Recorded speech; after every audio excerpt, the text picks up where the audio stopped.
Secure your tinfoil hats, buckle down tight, and hold on loosely as we soar over the rocky tops of the La Platas on a rocky mountain high, get sucked into the vortex of the Four Corners, and settle down snugly at mile marker 420 in colorful Colorado.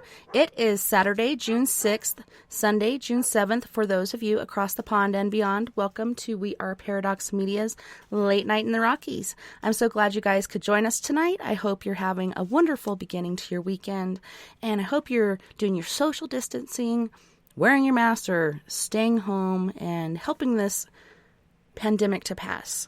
So thank you again for joining us on one of our many outlets. You can find us right now live on Spreaker.com under We Are Paradox Media.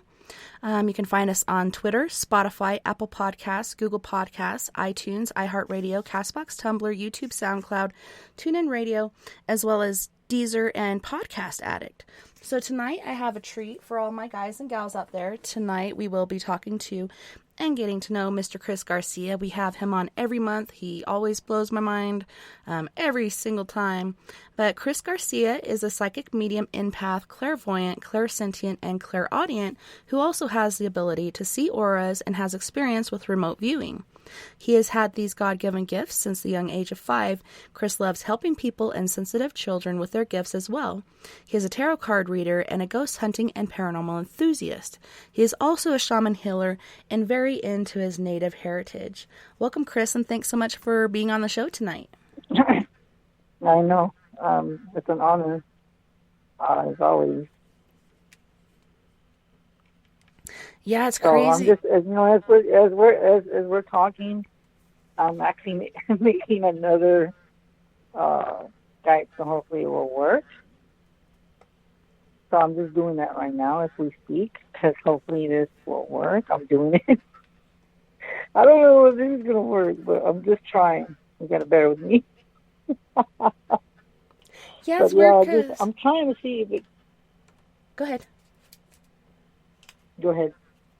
I was just going to say, it's just weird because the last couple times I've been on here doing shows, I did a show last night with Quest, which is pre-recorded. He's going to broadcast it later. And then tonight, again, the sound is fuzzy, so anyone in the chat room, if you could let me know if it sounds fuzzy to you, please do. If it doesn't, that's good, and I'll just have to deal with it and maybe bring in some earbuds or something here in a little bit. How's things been going in your neck of the woods, Chris? Yeah, it's been pretty good. We've been going out here and there for like stuff that we need to do, and then I just did an outside reading, my first corona reading I have to do. I went to a friend's because I've been reading her off and on. She wanted an hour with me, so it went pretty well, and we kept our social distancing, and the reading came out good. And she's like, "Man, we've been wanting to see you because it's just there's a lot of stuff going on." So it kind of felt good to get out, but then I was kind of skeptical because of the mask thing. I mean, it's been months already, and I would think, you would think I'd be used to it, but I don't like it because when we go into the store, we gotta wear a mask, and it's hot. Like, it's like nose sweat, and I don't like it. I really don't.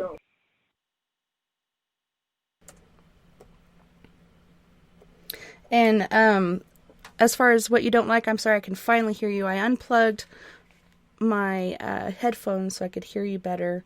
I think my headphones have finally decided to take a poo on me. But I'm sorry I couldn't hear everything you were saying. So were you talking about like the lockup is kind of driving you batty? Yeah, it was, because like I said, I did a reading, and it was the first reading that I had gone to go and do. So it was different. It's not like the years before where we didn't have to wear a mask. But, we did the social distancing, and it went pretty well. That was my first outside reading, besides doing readings on the phone, because I have people that just send me, like, stuff, too, so they can get the reading done and stuff like that. So, yeah. Yeah, it's been difficult. When I was on Quest show last night, he was asking about new investigations and things that we've done, but we haven't really gone out and done anything together as a team because of COVID. We've had individuals from the team go out to help people in certain cases that are pretty drastic, but we haven't been doing anything as a group. Last night I was trying to get Mia to go out with me to the cemetery because we had the full strawberry moon going on and the lunar eclipse, and she just didn't get a lot of sleep the night before because she said how all the energies and everything were kicked up. So I didn't get to go out last night, but I mean, it's going to be bright for a few days, but I was trying to take advantage of the moon and such. Yeah, it's just crazy having to adjust to everything. I mean, it's picking up with the business, but a lot of people just are just not used to staying home and stuff, so it is hard. So it's not easy. It really isn't, and I don't know. It's just something that we got to adjust to, something that needs to be done. So, and I'm trying to do this as I speak because I'm trying to add you to the site because, in case if we have to do this, I really didn't want to do this to make another Skype, but hopefully this would maybe be better. I don't know. I mean, how do I sound right now? You're sounding really good. I can hear you clearly. It wasn't my sound system, it was my headphones. Oh, okay. But what about like on the Skype? What is the difference from you calling to me from the Skype? Does it sound different or does it sound the same? No, I think it actually kind of sounds clearer than we've kind of heard you in the past because it would break up and stuff sometimes. But yeah, it sounds fine so far.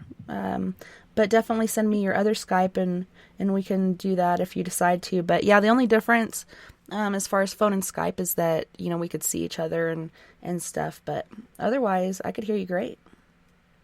Okay. I mean, that's going to be crazy. So I don't know if anybody can hear. Please let us know if you can hear us to see if we sound very clear. Because I guess sometimes some things, some people think that we're not used to the change. Some of us are not used to the change of something happening. And sometimes it kind of benefits the host or the guest and stuff in a way. So I don't know how people would take this. It's just something that, some people have to get used to. And then if it benefits on both ends, then I don't see anything wrong with it. So if y'all can let us know if you can hear us very clear. I'm actually forwarding it to everyone. So let's see if we can. Yeah, nobody said anything about not being able to hear us. Mooney was saying something about the echo effect, but I could see that if my mic was not muted, but I've been muting it because I do have to have you on speaker. Okay. So that's the only thing that's different is just that I have to call in and stuff like that. So it might be for the better. I don't know. I mean, the thing is, I don't like these updates. That's why I told you that earlier when I talked to you. I don't like all this stuff, and then it screws up the system. So, so if anybody can hear. Yeah, and it seems like every time Skype does an update, they mess something up. So far as the last few times we've done this show, we can't take calls. Generally, I have to call the person back, which is a pain in the butt. But we do what we do to be able to do this show. But yeah, I'm glad we still got to do it, even though your Skype's been a pain in the booty tonight.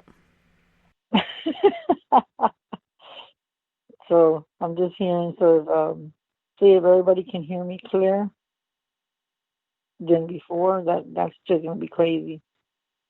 So I'm actually messaging people to see if they can hear me clearer than before. So if they say yes, I'm going to be freaking out because I'm like, what is up with the Skype then? So I guess we'll just have to wait and see. So Christopher's typing me in the messenger. So, but hopefully everybody, y'all can hear me clear. So if anybody likes a reading, you can go ahead and call in to the show if you know the number. Oh, he says loud and clear. The connection is really good, he said. Christopher, that's what he said. So awesome. I take it. So. That's good news. And if you I guys would know. like to call in for a reading, the number is 1-970-335-9596. That's 1-970-335-9596. And I'll put that in the chat Yep. room as well. And yeah, feel free to share it on your page as well. I did the Facebook Live with the number on there, so people will see that. And I'll probably do another post with the number. Yeah, that's what I shared it too, because I always share things. So I'm just like, so people can see what's going on, and people can know that, hey, this is what you're gonna do, and if you want to call in, then you're more than welcome to. That's how I look at it. So if anybody So, wants to read, yes, please call if you want your reading. And like I said, you blow me away every time.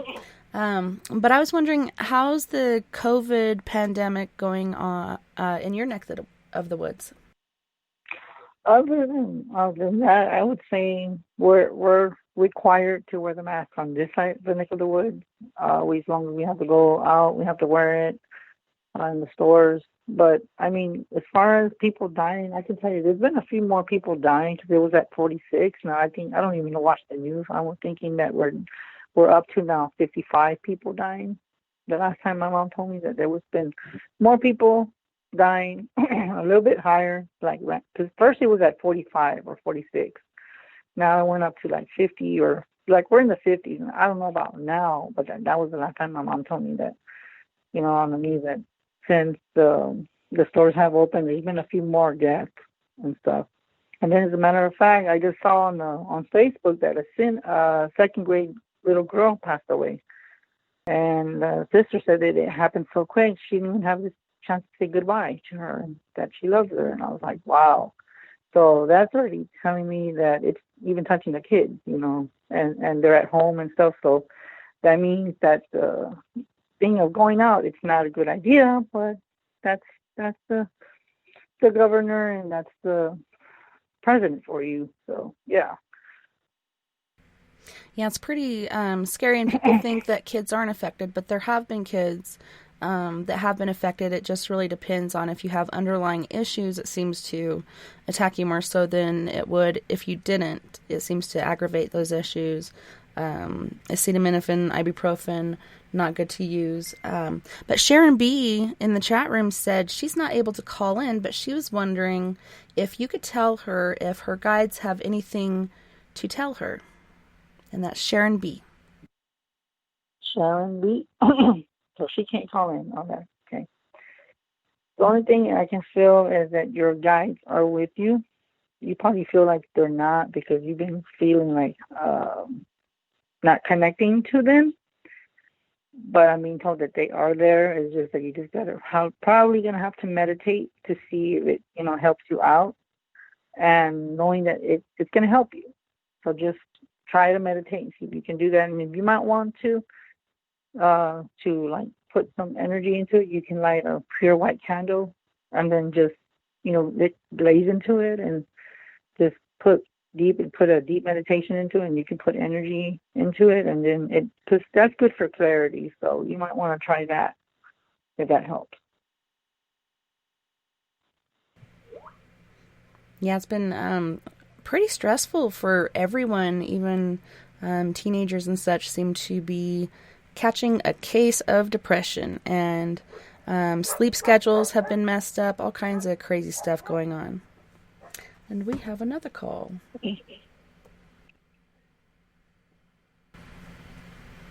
Uh-oh. Hey, Chris. Hold on. Hello. Instead of adding you to the call, it hung up on Chris. So I'm going to have to hang up on you. Try to call back again. Sorry. Okay.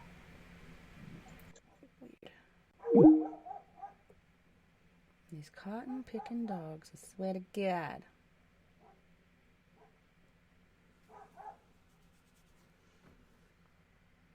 I said resume. Yeah, weird.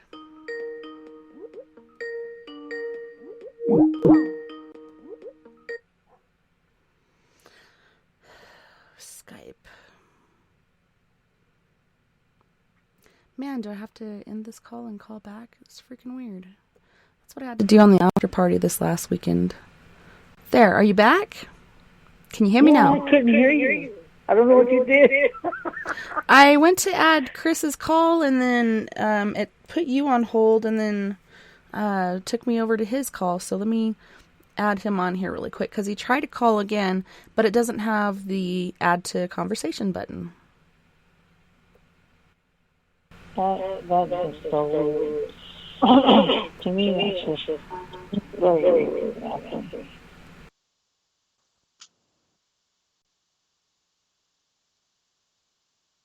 Yep, I hear you loud and clear. Awesome. We got you on the line. Yeah, I just downloaded I just made a new Skype, but I don't even know how to find anyone. But I think if we have to, in cases it messes up, it's not something I wanted to do, because I was like, why do I have to just change the Skype when you're having problems with it to begin with? So, but I did it just in case, so it went through okay. But but if you can hear me more better, then maybe it's better to do it this way. I don't know. Maybe it's because to me, what I'm feeling is quality is very important. Clarity is very important so people can hear. And for the broadcasting, that's good for the network, what network you're in. So I would say that the clarity of how clear and how loud, and it doesn't go in and out, I think it's going to benefit in a way. So, like I said, I'm using the same network as you, and they don't throttle unlike the others. You get what you pay for. Yeah, yep. And like Zoom is good too. We ain't gonna lie, Zoom is good for a lot of things. Skype has been, it's always been good. It's just having the updates is the only thing. But other than that, I can't complain. It's just that sometimes the connection goes in and out with Skype. And all these other apps do it too, so I can't just blame it on Skype. There's just other apps that do it. So it's a little bit of everything. So it has nothing to do with the host. It's just more of the technology of what I'm feeling is that what they're trying to do is trying to limit the communication and make it harder for radio shows to do the broadcast. I've felt that since this stuff has been happening. So that's what they're doing. That was their whole intention of doing that. So, yeah, that's the reason why they did it. I don't know. It's ridiculous. Every time they do an update, something goes wrong. And, one of you guys said you get what you pay for, but I pay $40 every 3 months for my own number and for the package that I have. And it's just a pain in the arse. But, Christopher, did you have a question for Chris? Yes. I have been getting a lot of downloads lately, as we've seen. You want to see the blue I bought my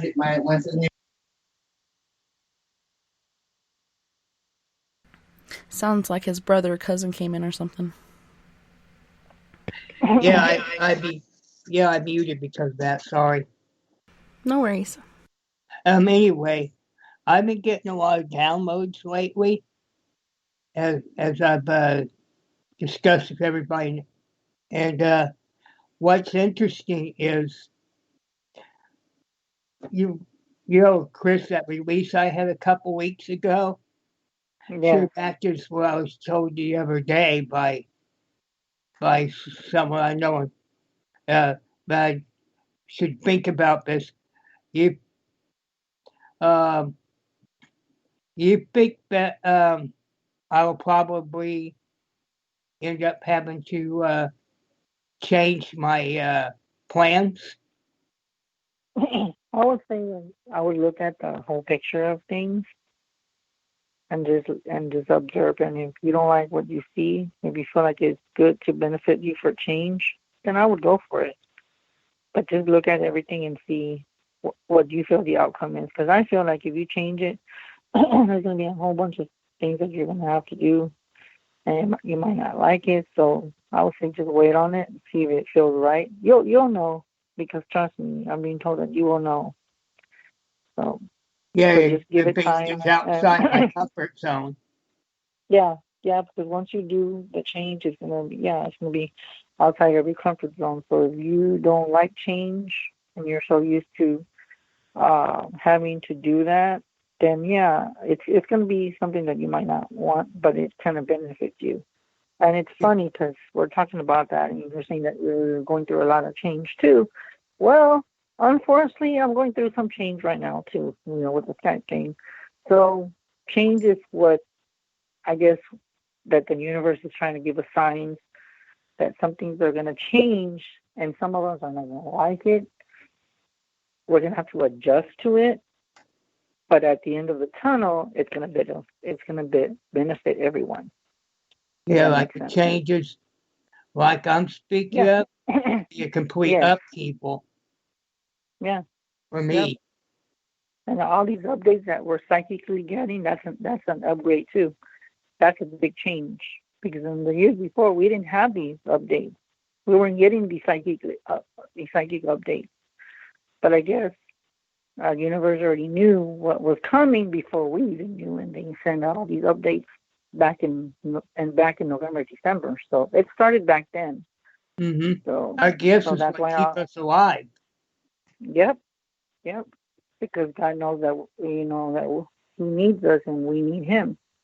So we have to spread the awareness of, there's a lot of people that are awakening, and there's others that are denying it. And the ones that are denying it, I got some news for you. You don't have a choice now. You're going to have to adjust to it. And it was funny because that's what I was talking about my friend Susan Michelle's show, that some people that are not ready for these ETs that people are going to be seeing, Sasquatch, Bigfoot, whatever you want to call it, everything that we didn't, for you, everything that you didn't know that exists is coming out. There's going to be a lot of things exposed.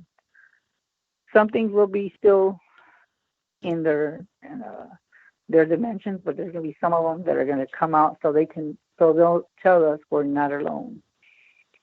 So that's the thing, that if people are not used to the change, well, you don't got a choice anymore. So, but that's what's going on with you, Christopher. So you just got to look at it as, why is this happening? Sit back and observe what's going on, and you might not see what's on the other side of the tunnel, but it's going to probably benefit you. So just give it time. You're going to get some signs that's going to tell you what's coming, and that if you should change and change your things that you're going to change. Yeah, and we all have a good idea of where I'm being led to. Yep. It has a completely drastic change. Yeah. Well, maybe that's why, what you said, it resonates with what you said. We're here to be aware so we can live longer, because people, I don't mean to say it this way, but this is what I'm being told. People are dropping like flies. Okay, that is not a laughing matter, but they are. They're just dropping like flies, and we shouldn't be dropping like that. We should be more aware of everything. But I guess a lot of people just think, oh well, I'm irresistible. Nothing can happen to me. And the ones that say nothing can happen to me are the ones that are probably dying because they weren't cautious. Yes, and everyone else that's wearing does not gloat. Yeah, exactly. We're not superwomen and we're not Superman. So yeah, we're not invincible. So that's what people need to be aware. Be smart. Stay safe.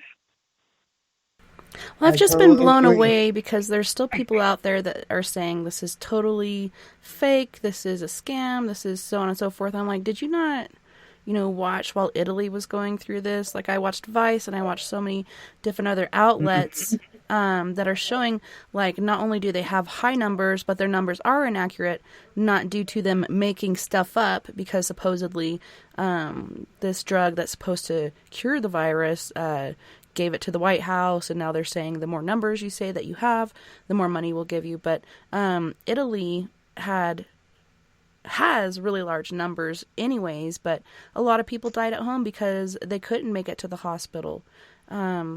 I mean, their numbers are actually higher than we realize. It's real. And it doesn't just affect us. It's affecting the whole world. And for people to just sit here and say, this is just like the flu. It's kind of like the flu, but it's a lot different. Yeah, like the place my ancestry, they will not give people hydroxy anymore because it caused people to die of heart failure stuff. It makes people drop like flies. It's malaria medicine. Yeah, and it's sad because a lot of people think that this is a hoax, and it's not. The only thing there is a conspiracy theory behind all this stuff, with all these protesting. Like we did that. We talked about it on the other show with Susan Michelle. We think what they're trying to do is they're trying to make martial arts law to where it's going to get bad. And a lot of people that are saying that all these people that are fighting, they asked me this question. This is a very good question. One of my friends from the other show asked me, Chris, what do you think about all this? All these people that are causing all this violence. Do you think it's the people that are living in the state are doing it, or do you think there's more to it? There's more to it. There's more to it. And honestly, I want to say the people that are causing all this violence are people that are either within the government, and they're causing all this chaos. And what's so sad is in every state, they are blaming the people that live there locally. That are blaming. They're the ones that are getting blamed. Well, they have Antifa and other unions or communities or whatnot that are coming out and causing all the issues. And some people are saying it's all black people. Some people are saying it's all white people. Well, look at the neighborhood you're in. Is this a black neighborhood, a white neighborhood? Is this a very diverse neighborhood? Like, it all depends on where you live as far as who's going to come out. But Antifa and other groups have been causing all kinds of issues. Oh, and the DOJ just recently found right-wing groups now starting it too. Yeah.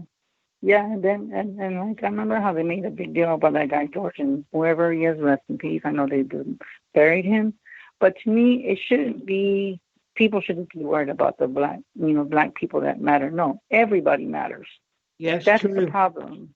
Everybody matters. I don't care if you're white, mixed, Hispanic, Latino, Asian, Korean, yellow, if you're yellow, white, red, green, whatever. You matter. It should not be just one race. It should be everybody. We all deserve everybody respect matters. and equality, right, Chris? Yes, sir. Yes, sir. I still can't get over the picture, though, of the officer that was on his neck. Not only was he on his neck and he kept going higher up on the neck, but he's sitting there posing with his hand on his side, his elbow kicked out.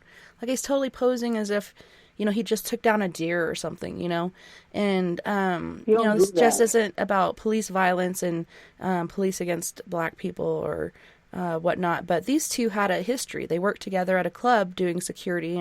And so they had a history, and they had a couple falling outs before this happened. The hard thing for me to get over is the other officers that were there. When you see somebody taken down, generally all the officers are in on it, but just this one was. And, if we were to be in a group of friends and we go out and we decide to kick somebody's ass or whatever, if one person goes and kicks this guy's ass and he ends up dying and we're all just standing around watching, we're all going to get prosecuted too. So what's going to happen to the officers that were just standing there not doing anything to help? Yeah. Exactly. They can get terminated and just fired because they're there to protect, but they're just standing there like dummies and say, okay, well, let's watch them kick his ass, and they're not doing anything. And that just makes them just as bad because they're not trying to prevent the fight. So basically the bigger question, and this is what I'm being told, how do we not know that stuff was planned? Because the other cops didn't do anything. Think about it. It must have been planned. So eventually they were probably going to plan it and say, you know what, let's get this guy George. And maybe he had something that he was going to say, and they shut him up and killed him. So that's... Even before they took him out of the car, you could see the one cop leaning in there and the car's shaking like punches are being thrown.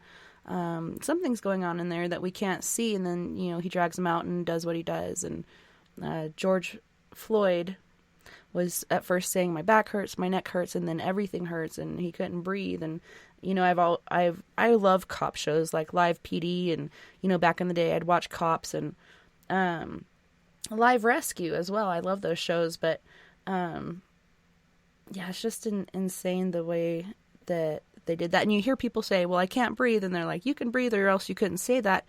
But there's a certain amount of restriction and such that your body can handle, and you are able to get words out even though it's hard for you to. I mean, and then cops keep using it. Like, you keep seeing it through these riots and stuff. They're still using the same hold as far as holding you down with their knee, and generally it's higher up on the back and not on the neck. But it was just it's very sad, the loss of life.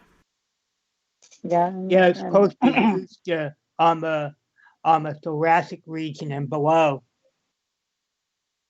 Yeah, I mean, to me, I think with this, it shouldn't have mattered. Should have not been done for him to kill him.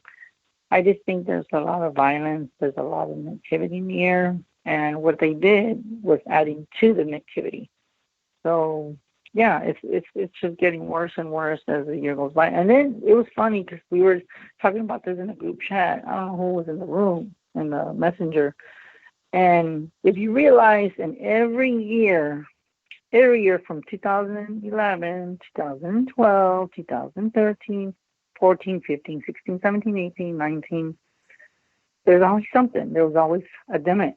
It was always like, oh, well, we just got an anthrax threat, and that was a whole year. Then there was, and you know what? I think it started with 9/11. That was the biggest thing when the towers were hit. That's when the world changed, and it did.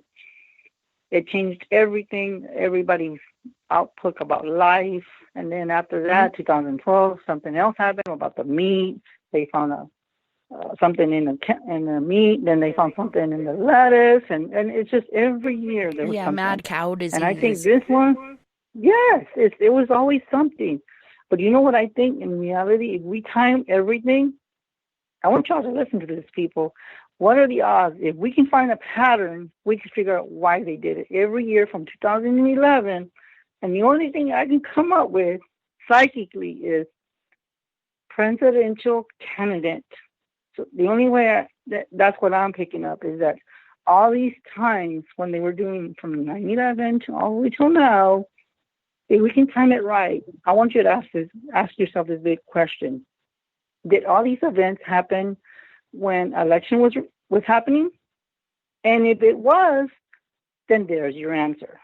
If all these events, from the anthrax to like what Tessa said about the meat and about the cow disease and all that, think about it.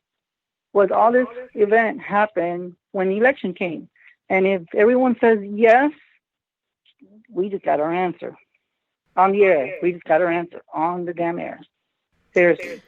Wow. So that's what I have to say. Yeah. It was if you crazy really think about too. it, right after COVID came out, and they were finally getting it under wraps to a certain extent in Japan, then all of a sudden they announce another bird flu. It's just like one thing after another after another. And when is this virus going to mutate? Especially with the vaccinations coming out, things like viruses tend to mutate the more people they go through and different things they go through genetically. But yeah, like you were saying, there was also the swine flu. When that was out, there was a campground, like a kids' school camp, and I'd have to drive past it to get to Virginia's to go bartending and such. And every time I drive by there, I'd hold my breath. But they had several cases of the swine flu in that camp. And like you're saying, a lot of these things do line up with elections and such, like the COVID, and with this happening, the president could actually, with a state of emergency, stay in office longer than he's really allowed to due to this pandemic and this thing going on in our country. It's too unstable to pass it on to somebody else or whatnot. So he can run for another 4 years or whatnot. But I don't know. It's just crazy the way things do line up. But I don't think COVID is about our elections and our presidential thing or whatnot. No. I think it's worldwide. There's This a is catch actually to it. We'll happening. just find out what it is. Yeah. We'll find out what it is eventually. If he does martial law, there's two routes. He can continue stay in White House, but there's a problem with that. In the Constitution, it calls you without an election, the longest that you can serve is January 20th of the next year if there's no vote. And Congress would have to decide who would be president, and they can force him out. Mm-hmm. Yeah, and then like his said, best bet is to always try and something. There's a win catch the to election everything. if he There's can. a catch to everything. And it's sad because now it's kind of like, and it's weird too because I've been hearing from a lot of people that they get these weird, awkward dreams since the pandemic. A lot of people have been having a lot of weird premonitions. Even to me, I've had some weird. I get stuff from another timeline about a lost loved one. So it just makes you think of what is behind all these premonitions that we're having. Yeah. So you really got to think about that, everyone. Think about it. And hopefully 2021 doesn't have something else.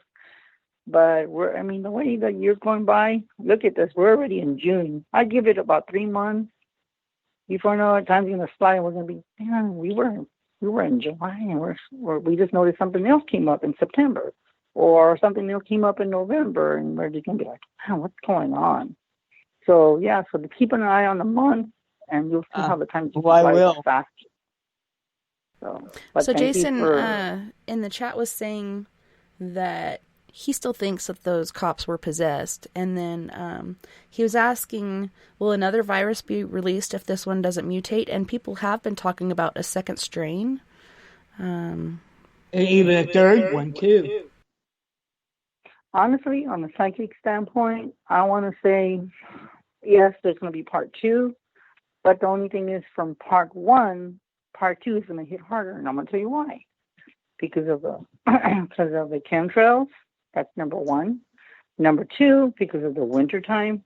Because when it's winter, it gets cold and it's more windier. So what is that going to do to whatever part 2 is? It's going to make it flow faster in the air. And the mask that we have is not going to. Yeah, it's not going to help us. The mask is not going to help us because we're still breathing the damn thing. So really, that is kind of scary if you really think about it. Because during the winter, it's usually more like the rain, the weather, the wind. It's different than it is during the summer. So you got to think about that. Mm-hmm. Kind of on a lighter note, I saw, because you see so many different things on Facebook, and a lot of it's BS, but there was this study done back in the day about a different virus that closely resembles the COVID virus, and they were talking about if you apply heat to the certain areas, such as the nasal passage, which is generally either the mouth or the nasal passage is where it goes into your system. But this lady is taking a blow dryer and blowing it up her nose to apply the heat to this area. And yeah, God, if I could find it, I'll share it with you guys and on We Are Paradox Media. But I did watch this video for a little bit, and I'm just like, holy shnikes, you got to be. Does it work? Supposedly the heat does kill the virus, but I haven't had the virus and I haven't personally tried it. But I don't know. Yeah. You know what? I'm going to ask y'all something. Do y'all remember there's a movie, see if anybody can remember, maybe call in and ask. There's this movie, I can't think of it. And the way it works was that you had like a chip, and you, on your arm, you had like numbers, and it was like the last 2 numbers were going by slow. And I guess the more energy you used, it would decrease, like it wouldn't have. Then if you took somebody else's life or you did something, I guess like rob a bank, whatever, or you get money, you would get more life. I don't know if that rings a bell. There was this movie that I saw that and it scared the crap out of me, and I was thinking, what are the chances that we're going to be injected with that? And then there's going to be I there's going to can't be no think of what ID. you were watching. You know what movie I'm talking about, though, right? But there is a movie like that. I can't think of it. It's on the tip of my fly is tongue. interesting.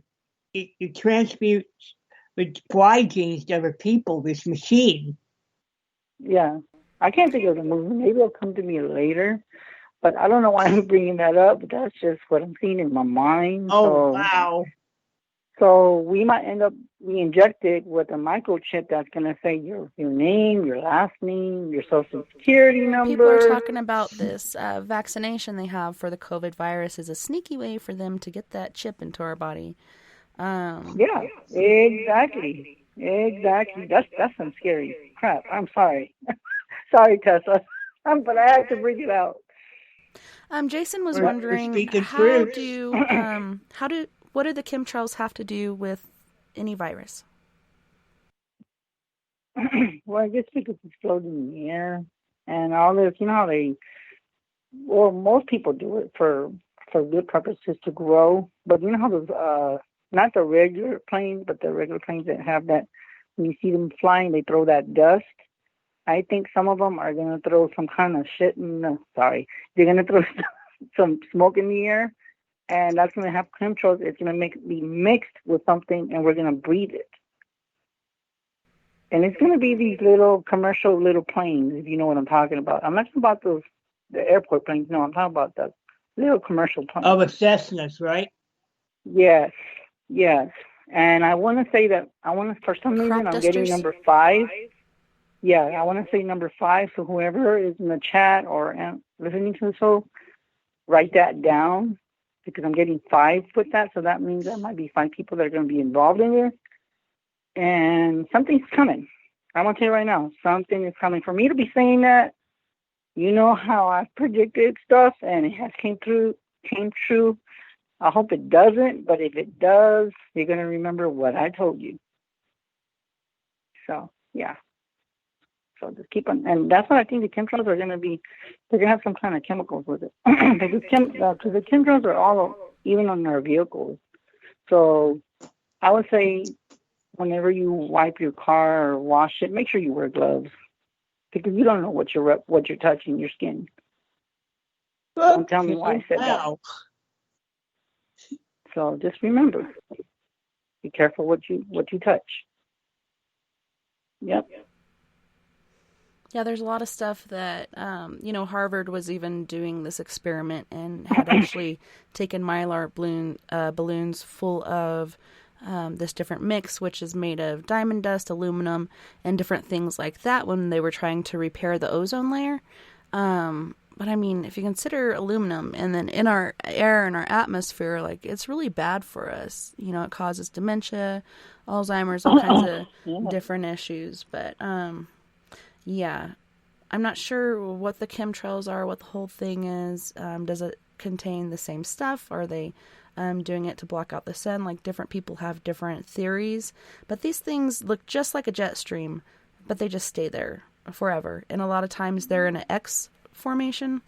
I've seen some really weird formations, but you can watch it because I live not too far from an airport. You can watch jets go by and the stream come out and it dissipates shortly after, the jet's been gone for a minute or two. But with the chemtrails, they just linger there forever. I don't know the exact makeup, but I've heard things about aluminum and other things like that in it. Who knows what they put in it? Is it part of the HARP thing where they're trying to control the atmosphere and the weather, so on and so forth? And they were saying if you add too much aluminum and different things like that, if you put too much of this mix out there, it can actually cause more storms, more tornadoes, more hurricanes, more natural disasters. If you do the right mixture of it, then it works correctly. Yeah, that makes perfect sense with all these weird weather patterns too. See, that's what I'm saying. There's a catch too. And then I feel sorry for the people that are growing corn and tomatoes and they're flying with that stuff and letting all that stuff in the air. That's why a lot of, and it's weird that we're bringing this up because I kid you not, Have y'all noticed that in different fruit, even to the watermelon, they're huge. The corn, they're just, I don't know what they're doing, and they've done this for many years. Everybody knows that they put these chemicals, and the chemicals are not that good. So think about this: what did our ancestors live off of for them to live to like 121 or something like that? They did the stuff natural. Everything was natural, and now everything's not natural. There's something always in something. Wow. Well, yeah, and Jason. That is yeah. Yeah, and Jason was saying it also poisons the ground, which makes sense because, you have rain and, who knows what's in the rainwater. The plants really love it, whatever it is. Every time it rains, my plants seem to grow a couple inches or so. But, yeah, it does poison our ground. There's a lot of land out there that you can't grow anything in. Yeah. Yeah, it's scary when you get to this kind of stuff. And you know what? That's what makes this show so interesting. So interesting. I'm on the edge of my seat. I like that. Oh, my God. See? I'm telling you, me and Tessa are like, she's like my sister from another mother. Tell you. Ain't she great? We think alike. Yeah, the world has gone mad, but I don't know. I've always stayed home anyways and done my own social distancing. I'm just waiting for when it's on my own terms again. You know what? I'm going to say it like this, too. You know how all these kids, I can never hear them. All the kids are like, man, I hate school. I hate it. I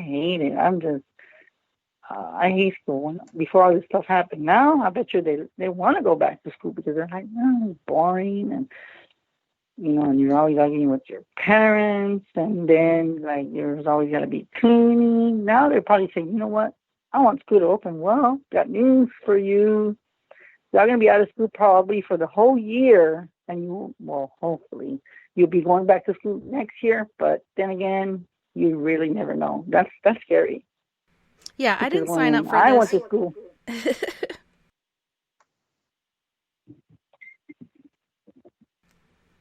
Finish your story. I'm sorry. Go ahead. No, I was just saying I didn't sign up for this as far as being a teacher.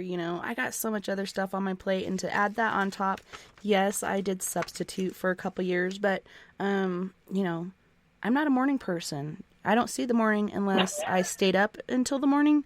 Otherwise, we don't talk. But yeah, just trying to get these kids to focus and stay on their schoolwork and do their worksheets and stuff. It's just impossible. Yeah, exactly. Because now they know that they don't have to listen to you. They don't have to listen to you one bit because they say, "Well, you ain't my teacher, Mom. You don't tell me what to do." So yeah, that's not good. That's not good. That's not good at all. Sorry to say that, but yeah. So for everyone that's a child, better listen to your parents. They're probably going to be your teacher for a few more months. Oh my God! So don't make me sick. Don't make me sick your Uncle Chris on you. I'm the first of spankings past. Remember that, Chris? Oh my God! You know what? That's why I'm glad I finished school. See, but you know what's funny? I think about all that stuff when I went back to school. We didn't have these problems with all these diseases when I grew up. Oh, we did. We didn't have all this violence. Oh my God! What happened to our generation, Tessa? What happened? I don't know. But I do know we do have to go to our first musical break. And on this break, we have Miss Michaelan Hay from Ontario, Canada, with Pins and Needles and a new song from her called Gravity. And then we have Miss Tracy Cruz from Oakland, California, with Flowers and Candy and Joyful Rain. You guys don't go anywhere. We'll be right back after this musical break. Talking on pins and needles, every word through a microscope. You keep stomping down on the ground while I've been stuck on this tightrope. I just wanna say what I wanna say without your sentence. I'm not willing to do the time when I'm innocent, and I'm innocent. Talking on pins and needles. Talking on pins and needles. I'm gonna hang it up, hang it up, hang it up. And I'm done, and I'm done, and I'm done, done, done. I'm gonna hang it up, hang it up, hang it up. And I'm done, and I'm done, and I'm done, done, done. I'm gonna hang it up, hang it up, hang it up. And I'm done, and I'm done, and I'm done, done, done. I'm gonna hang it up, hang it up, hang it up. And I'm done, and I'm done, and I'm done, done, done. Walked on my share of thin ice with your blowtorch at my feet. You won't ever see me beg, so take this tongue off your leash. I'm gonna say what I wanna say, don't need permission. Interpret it how you want, it's my decision. Talking on pins and needles. Talking on pins and needles. I'm gonna hang it up, hang it up, hang it up. And I'm done, and I'm done, and I'm done, done, done. I'm gonna hang it up, hang it up, hang it up. And I'm done, and I'm done, and I'm done, done, done. I'm gonna hang it up, hang it up, hang it up. And I'm done, and I'm done, and I'm done, done, done. I'm gonna hang it up, hang it up, hang it up. And I'm done, and I'm done, and I'm done, done, done. Dancing on shattered glass, kicking the pieces all around. My safety has been broken, this is now a hunting ground. Talking on pins and needles. Talking on pins and needles. I'm gonna hang it up, hang it up, hang it up. And I'm done, and I'm done, and I'm done, done, done. I'm gonna hang it up, hang it up, hang it up. And I'm done, and I'm done, and I'm done, done, done. I'm gonna hang it up, hang it up, hang it up. And I'm done, and I'm done, and I'm done, done, done. I'm gonna hang it up, hang it up, hang it up. And I'm done, and I'm done, and I'm done, done, done. I'm gonna hang it up, I'm gonna hang it up, I'm gonna hang it up, up, up. Talking about I'm gonna hang it up, I'm gonna hang it up, I'm gonna hang it up, up, up. Talking about I'm gonna hang it up, I'm gonna hang it up, I'm gonna hang it up, up, up. Talking about I'm gonna hang it up, I'm gonna hang it up, I'm gonna hang it up, up, up, up, up.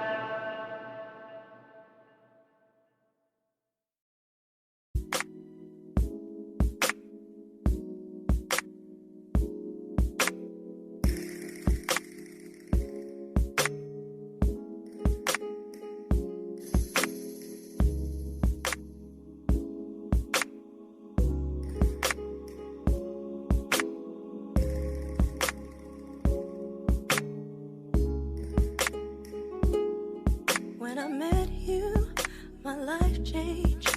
Your love rained all over me. It was blissful, so special, essential. Life poetry, true beauty. We created, we made it.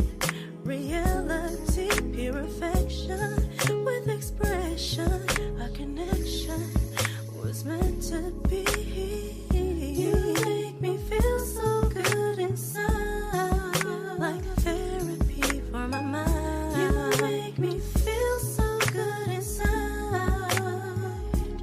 It was like flowers and candy, understanding how you're standing really must be love. I'm talking true, I'm talking real, and I felt it in my heart. It was like flowers and candy, understanding how you're standing really must be love. I'm talking true, I'm talking real, and I felt it in my heart and soul.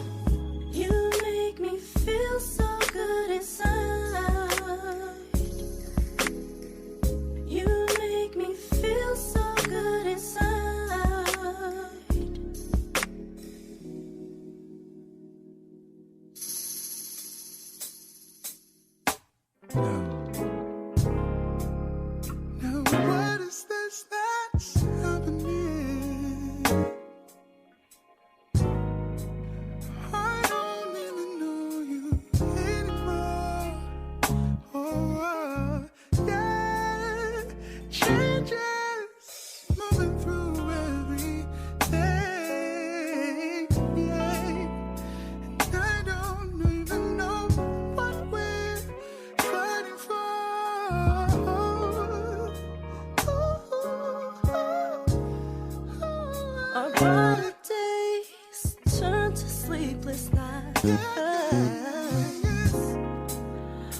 loving ways have turned to endless fights, and we can't seem to compromise. We try so hard to make things right. Yesterday,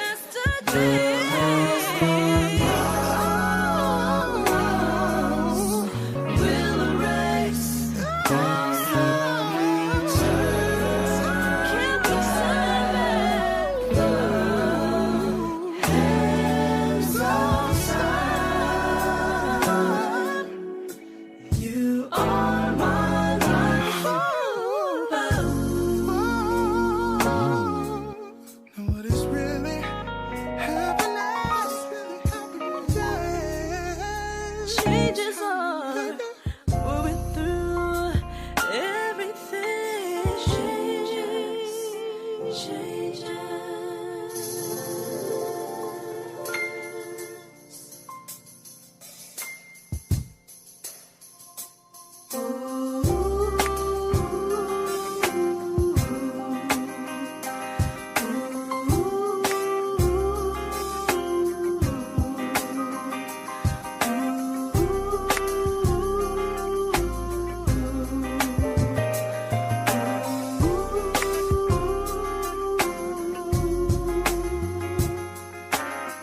I will accept you for who you are, all your flaws and your scars, because I love you too much to let you go. You help me grow.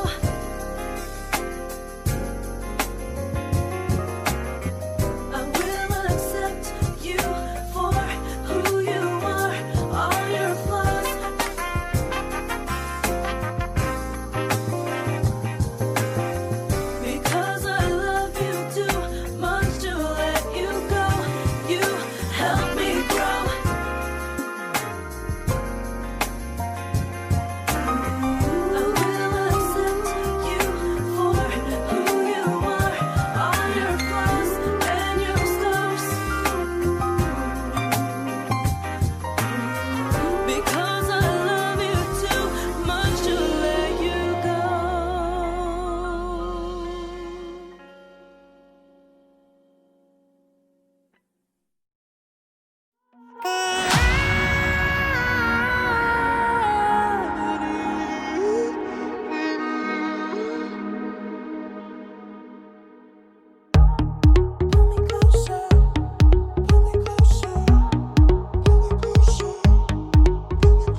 flows right through me. You've cleansed my soul and washed away all the pain. You wash every part. Your love lifts higher than all of the stars in the sky. So high. I made my wish on you to be by my side. You loving me, I feel like flying. You loving me, I feel like crying. Tears of joy fall from the sky to make us smile.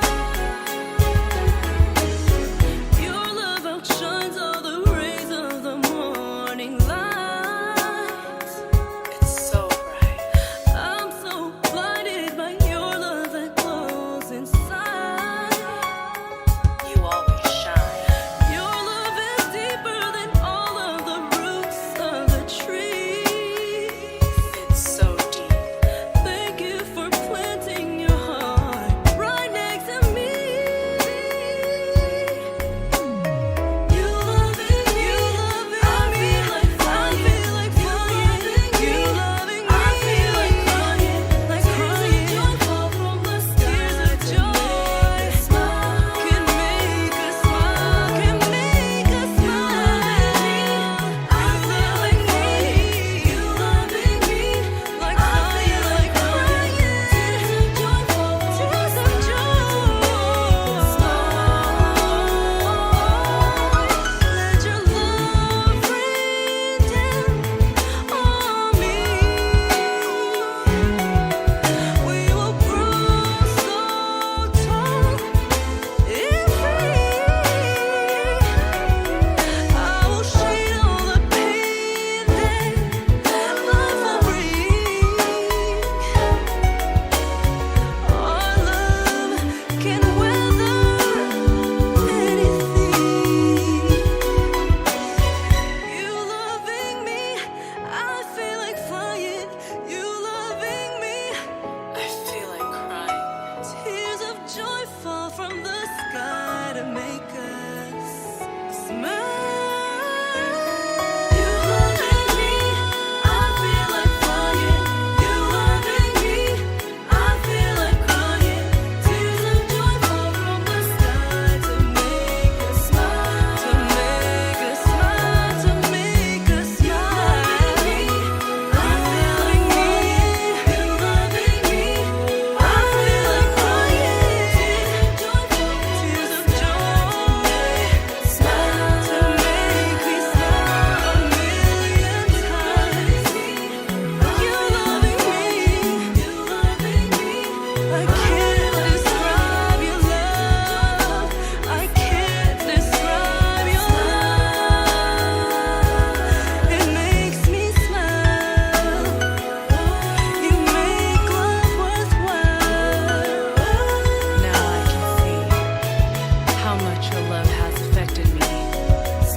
Everything you do makes me smile.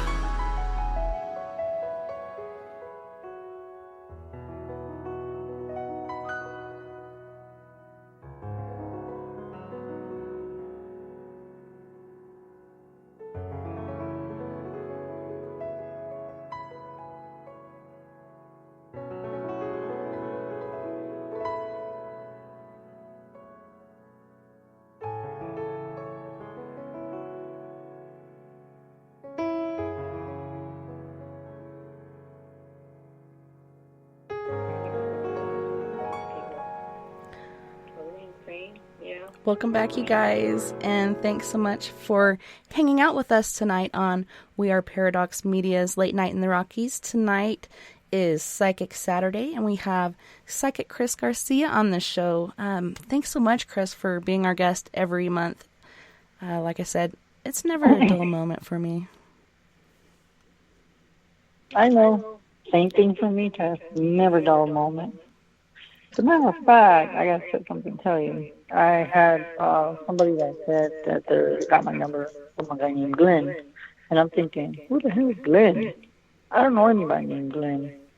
He goes, well, maybe it's his assistant. Well, I looked up on my Facebook that there's this guy named John. He's a paranormal investigator. He has a team. and he has a guy named Glenn, but he's not friends with me. I'm thinking maybe it was some guy named John that referred him. And it's going to be kind of interesting because his house, he lives in an apartment. And it's kind of strange because it's like there's a lot of activity, and he messaged me. He actually got my number, and we've never talked to him. I never talked to him before. And I did a good reading on him, and he was just amazed. He's like, you know what, I didn't believe in any of this. He was like, I'm going to tell you right now, he goes, you are the real deal. And he goes, I'm glad I got referred to you, but he goes, maybe we can meet up and you can come to my apartment and do a walkthrough. And it's funny because I was reading him, I could read his apartment, but he goes, I want you to go inside the apartment. I'm like, oh crap, because there's this one room that says he feels very heavy, and it's like there's a portal in that room. And even though I have not been there, but I can feel it. And I can tell you, it's from what I told him, validated everything he said. He was like, I said, you get scratched, you got burn marks, like something was burning him. And he's had night terrors. His wife has had problems they've tried to have children, and it's like there's a lot of stress. There's just so much stuff going on. So yeah, there's a lot of great stuff going on, and so I don't know when I'm gonna do it, but I have like 2 friends here in Texas. I have a lot of friends, but I'm gonna see if I can maybe make my own little paranormal team and see if I can go to the house, and if anybody wants to volunteer, you're welcome. So I can have a cameraman and be videotaped, and that's really kind of interesting because I know what I'm walking into already. So yeah, that's just something that just recently happened that I'm having to deal with. So I'm actually looking forward to going to his house. It's almost like going to a candy store is what it is. But the only thing is his energy of his apartment, it's not like I'm getting candy. It's more walking into, oh my God, I just heard that. So it's like walking into a swamp, which means that gives you an idea of how bad his apartment is. So that's the newest thing that I was going to tell you, since I'm probably going to start getting slowly into the paranormal again, start doing investigations on live, and maybe have somebody record me. So that's going to be something I can share. Yeah, that'd be awesome. If he, with his permission, to do it on live, yeah. And he's, and I told him, I said, I'm going to see if I can have, somebody come with me, because I would have had other people, but I'm not going to mention no names.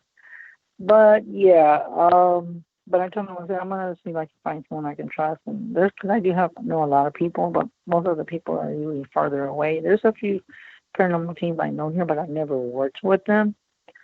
So since it's the case that he contacted me, I probably would have to be there before them, so they won't take all the credit of what I'm doing.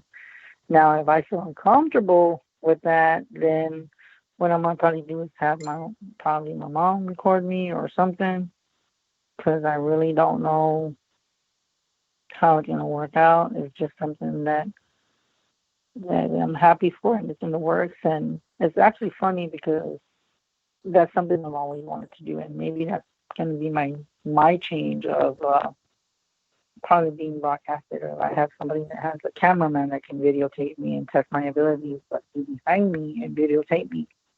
I'm looking forward to it, because that's the next step I want to do. So there's a lot of new stuff going on, but I don't want to give too much detail. But there's going to be a chance that I might be at a certain store and start doing readings there when I'm not on the radio. So that's something new I can share, but I can't say with who or with what. But there might be a chance I may be doing readings at a certain location very soon. But other than that, that's something that's totally new. And honestly, I'm looking forward to it, because it's just, I guess you can say I'm elevating, with where I'm supposed to go. God knows where I need to be. And I'm looking forward to it. So it's going to be kind of interesting to tell you that experience, that when I go into his house, I'm going to tell you if I come back with scratches. Hope to God I don't, but I'm just letting you know now, Tessa, what then probably if I meet him within a couple of months, I'll let you know the feedback on what I felt and yeah. So Yeah, it's been difficult for us, like for our team. We want to get together, we miss each other, and we want to go out and do these different investigations. And like I said, we've been doing personal client investigations individually. One of us will go out and take care of it, which I don't know. I wish two would go, but anyhow, however we can get it covered, we do. So we've been doing investigations around the house. As far as outside in the yard, we've had a lot of activity out there, and we've recorded some videos. But with YouTube, you can't really go live until you reach 1,000. Otherwise, you can go live on your computer at any time. But they won't let you go live on a cell phone until after 1,000 followers or subscribers. yeah, well, Wow, I didn't know that. I learned something new. I learned something new. So yeah, but I mean, for me to be doing that, it's going to be kind of interesting because I'm looking forward to that opportunity. And I already told people, and there were people already picked up stuff. And they said, well, we can't be there physically, but we can be on the phone with you. The only thing is I have to find somebody I can trust to hold my phone and not mess with it. And that's the only thing. But, yeah, that's something that I'm looking forward to. So that's something new. And usually I get intrigued by the paranormal. It seems like it calls me. Like that's my other calling. But for me to test my abilities in that aspect and going into a place that I have no clue, and I told him, I said, I don't like to know anything. I like to go in blindfolded, not literally, but in the psychic aspect. And I told him, I said, don't tell me anything. And he spoke a little bit and told me a little bit of stuff, but I said, like I said, don't tell me anything. He was like, oh, I'm sorry. He's just, I just want you to know that I never really had no one to talk to. And I said, I understand that. So, yeah, I told him. And so that's just something that, because it is kind of interesting of having to just have someone that can rely on you and say, you know what, you're right about what you said. Now you're making me realize that I am not going crazy. And I told him, I said, you're not crazy. You are not crazy. So I'm happy to actually have someone here local besides long distance. So that's going to be kind of interesting. And I kind of feeling that it's going to change my life. I don't know how or what, but I am picking up that I'm going to have to go, not cock. Of course, I'm going to go in there cocky and say, well, I cannot be touched and scratched. But, yeah, I'm just going to have to be precautious and be careful where I'm, and just walk in just being me, like always. So it's going to be kind of interesting. Yeah, when I had my family down, we actually went to the cemetery and went and saw Dylan. And then my daughter, one of her friends, passed away this last year on a 4-wheeler accident, and she hadn't been to her grave yet. And she's like, Mom, I really want to go see her. So we went back and checked out the maps, and it said 2010 on the maps. We didn't realize that until about 30 minutes later. But then when I talked to the lady the next day, she said they update it every time somebody's buried there. They just have that certain date on there. And she told me, which plots were old and which plots were new and such. But yeah, we were able to actually find her that night. I was like, I feel like she's over here. And she actually was. It was pretty cool. And we hung out there and talked to her for a little bit and then just roamed about the cemetery, and we did some videoing there. I haven't checked the footage to see if we caught anything, but I got some new night vision cameras, and they're digital, so they're easier to get uploaded to your computer. But I feel like the old school night vision cameras that I have seem to work a lot better as far as picking stuff up. Do you have a night vision camera, Chris? No, I have. Oh, if you're talking about a camcorder, I have a camcorder, but not a night vision camera.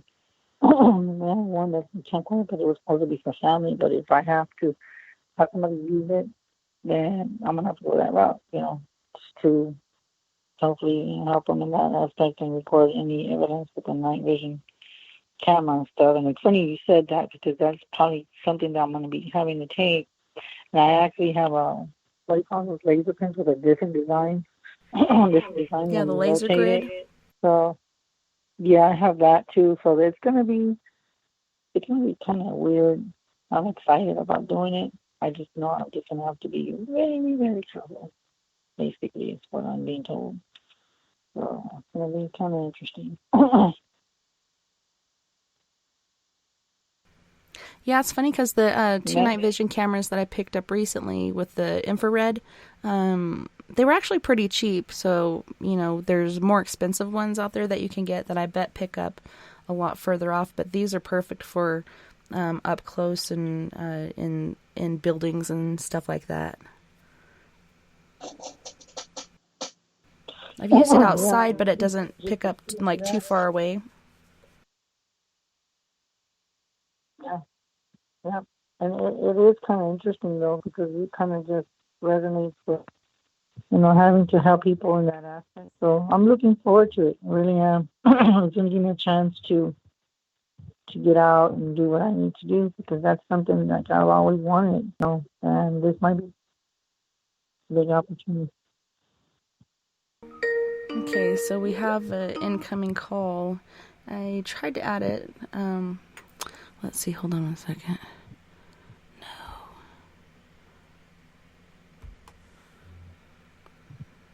So what I'm going to have to do is add this person back on.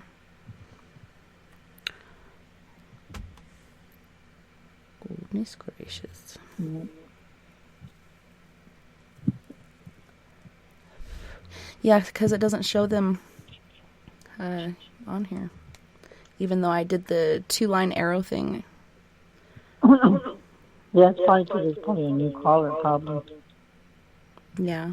I'll just go into the calls and save them as a contact and call them back like we usually do.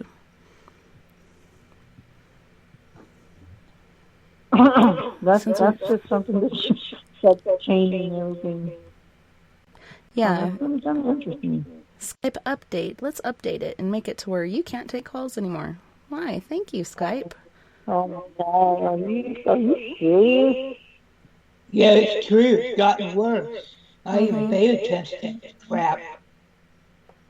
Oh wow. So you're telling me that it's gonna change like that too? Wow. Yeah, it's even worse. I'm going to be volunteering for someplace, and I can't add people in the same company or whitelist them unless I'm using Teams now. That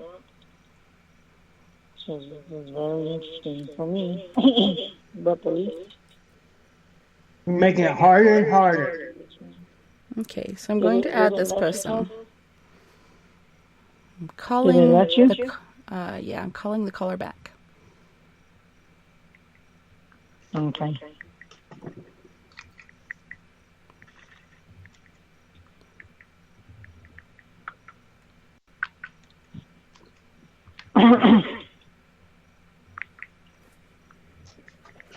Hopefully it doesn't throw them off because a lot of times when I call from Skype it shows up as my 426 number, 970426, and not the 335 number. And I even went in and changed it and it still shows up as 426.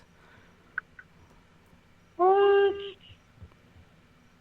Hi, this is Marcy. I've stepped away from the phone. If you want to.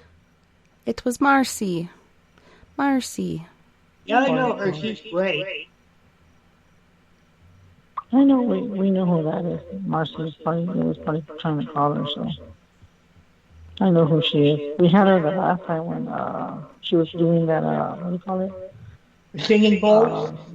The singing bowls, and then we also had her too when we were doing that reading when that guy was on Texas show. Oh yeah. His son was I think he was a drug addict or something. He's like, I don't know what's wrong with my son, and that's when everybody was talking, and I was like, oh my God, everybody's talking all at once. But other than that, it was interesting that day. I remember. She has a gift. Yeah, she does. She does. She has a beautiful gift with that drumming, with the singing bowl and stuff. She has a natural gift. Hi, this is Marcy. I've stepped away from the phone. If you I thought I hung Want up. to give me a call back in about 5 to 10 minutes? I'm sure I'll be next to it and can answer. If not, leave a message at the sound of the beep. God bless you. Have a great day. You have her on your contacts list? I don't know why it won't hang up. And it says I was kicked out. Can you still hear me? What? Yeah, it says, here, let me look in here. It says, well, Tried to kick you out your own chat room? yeah, Gosh. posted that, that I was removed from the call, and then it, said I was blocked. What? And it won't let me hang up on Marcy. So Marcy's going to get an interesting message. Hi, Marcy. Call back when you get this message. Weird. Yeah, Tessa Thomas Peterson kicked out. It's trying to kick you out. That is odd. That I'm is seeing it very spamming odd. across my screen. Weird. I don't know. Carry on. So, have you guys had any military craft flying over in your areas? Usually, but not recently. But yeah, I did them before all this stuff was going. Yep. So yep. Why have you had a lot of stuff passing by, Tess? Not here, which I'm surprised because we have had flyovers before, craft from Colorado Springs and other places. But a friend of mine posted on Facebook that some pretty big military aircraft had gone over where she was, which is in Cortez. And somebody was saying, yeah, that sounds like a troop carrier. But other people have had jets fly over and stuff like that.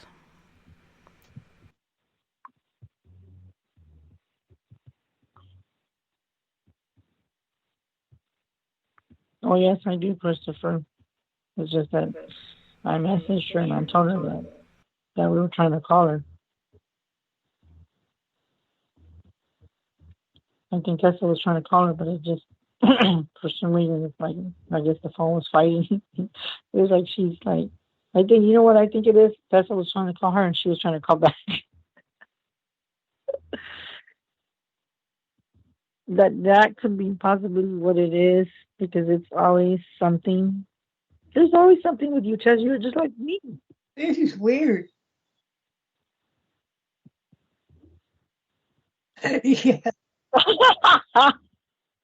This is live. You never know. Maximum length reached. To replay your message, press 1. To delete and re-record, press 3. For delivery options, press 4. To fax, press 6. To cancel this message, press star. To send now, press pound or hang up. I'll tell you what's up you do. To replay your message, press 1. To delete and re-record, press 3. For delivery options, press 4. To fax, press 6. To cancel this message, press star. To send now, press pound or hang up.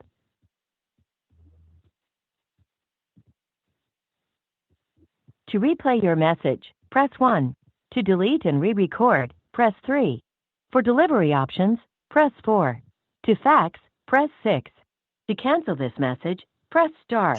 To send now, press pound or hang up. There it goes. Message sent. Thank you for calling. Goodbye. That's funny. That's fun. I'm telling you, the phones don't like us. She's hearing us chuckle, I bet. She's probably thinking and laughing. She's like, really? She's laughing.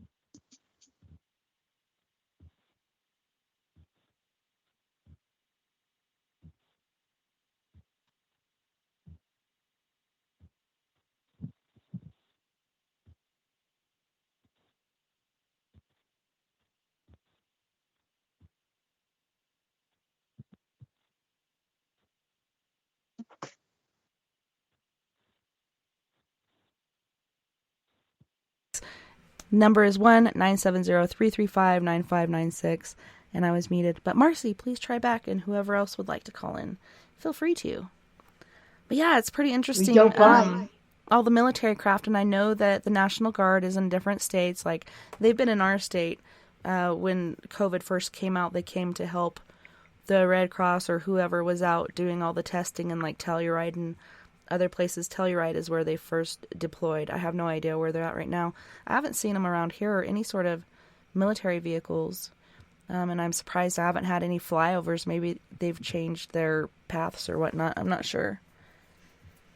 But it makes you wonder. I did see some footage from somebody where there was actually a lot of military vehicles on a train heading up towards Colorado Springs, which there's a base up there, so that's understandable, but makes you wonder. Yeah, that just makes me wonder just why that's just weird, you ask me.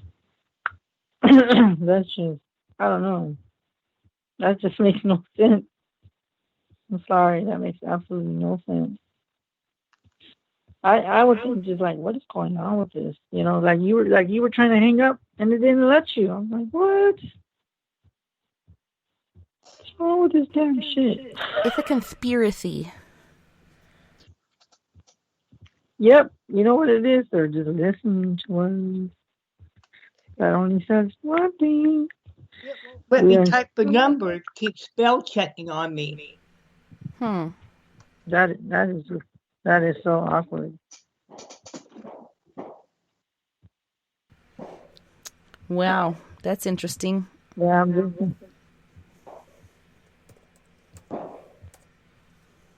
Yeah, I got it right finally. What did you put in the first? So it's actually.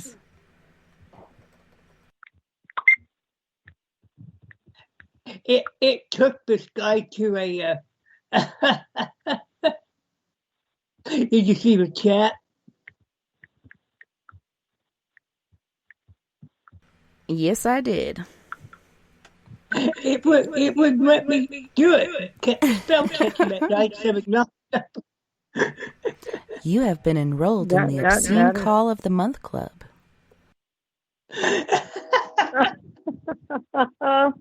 Oh my God. Tessa's being funny. Yeah, Chuck said he called the 1-979-335-9596 and he got a sex hotline. I would call the Month Club. But Chris got it corrected in there.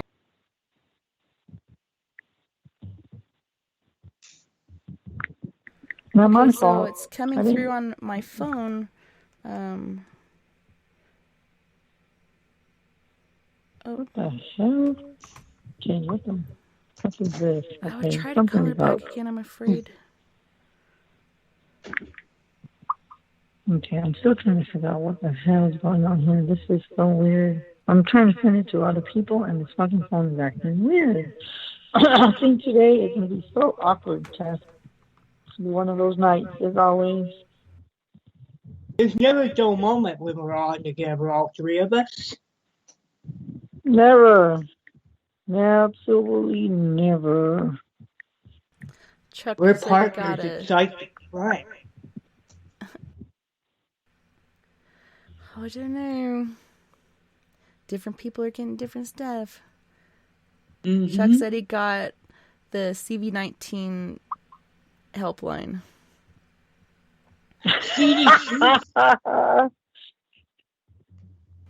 COVID-19. I'm telling you, it's just always weird with us.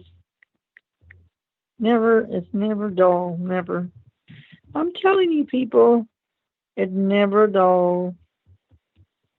Everybody knows that. So have you guys had any recent paranormal activity, or have you seen any UFOs or anything like that? Every time I go in my basement, my phone dies. Now, immediately, the full charge down to completely drained. Wow.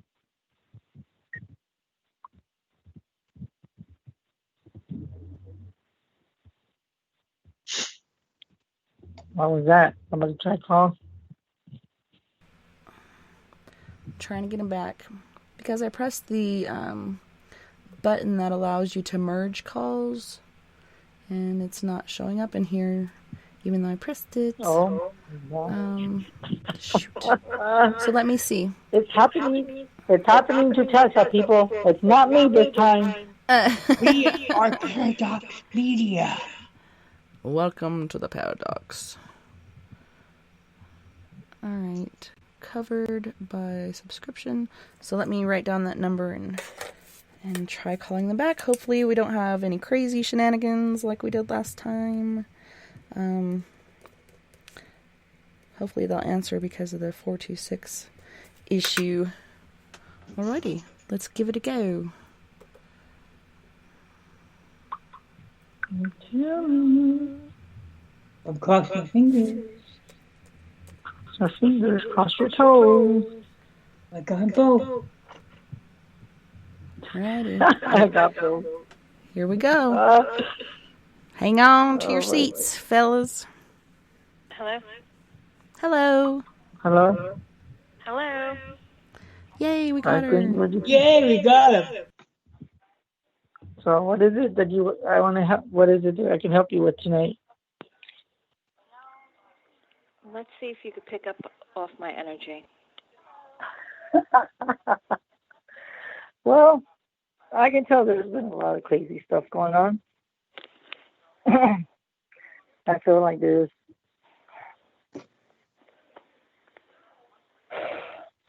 been a lot of stuff on your mind, and I know who this is. I recognize your voice. I recognize your voice everywhere.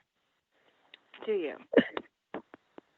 So, have you been kind of just, for some reason, Faith, have you been kind of feeling kind of depressed lately, like out of place?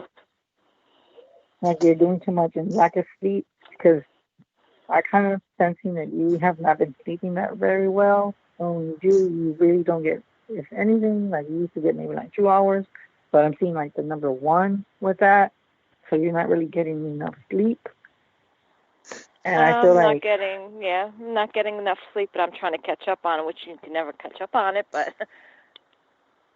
and then it kind of feels like, because you know what, you even said this to me, and I do feel like it's coming to you for some reason, because I'm being told that you're spreading yourself too thin, and you're trying to do multiple things, like maybe like 10, I'm seeing 10 things around you, and it's kind of like draining more than normal to you. I don't know if that makes sense, but that's just what they're telling me to tell you. Does that make any sense? I mean, I need to rest more. Yes. Something I haven't been doing because I can't sleep. See how the tables turn now, Tess? The tables are turning. The table has turned. Now I'm going to sleep, and you're staying up. Remember when I used to stay up? Well, I could send it right back to you if you like.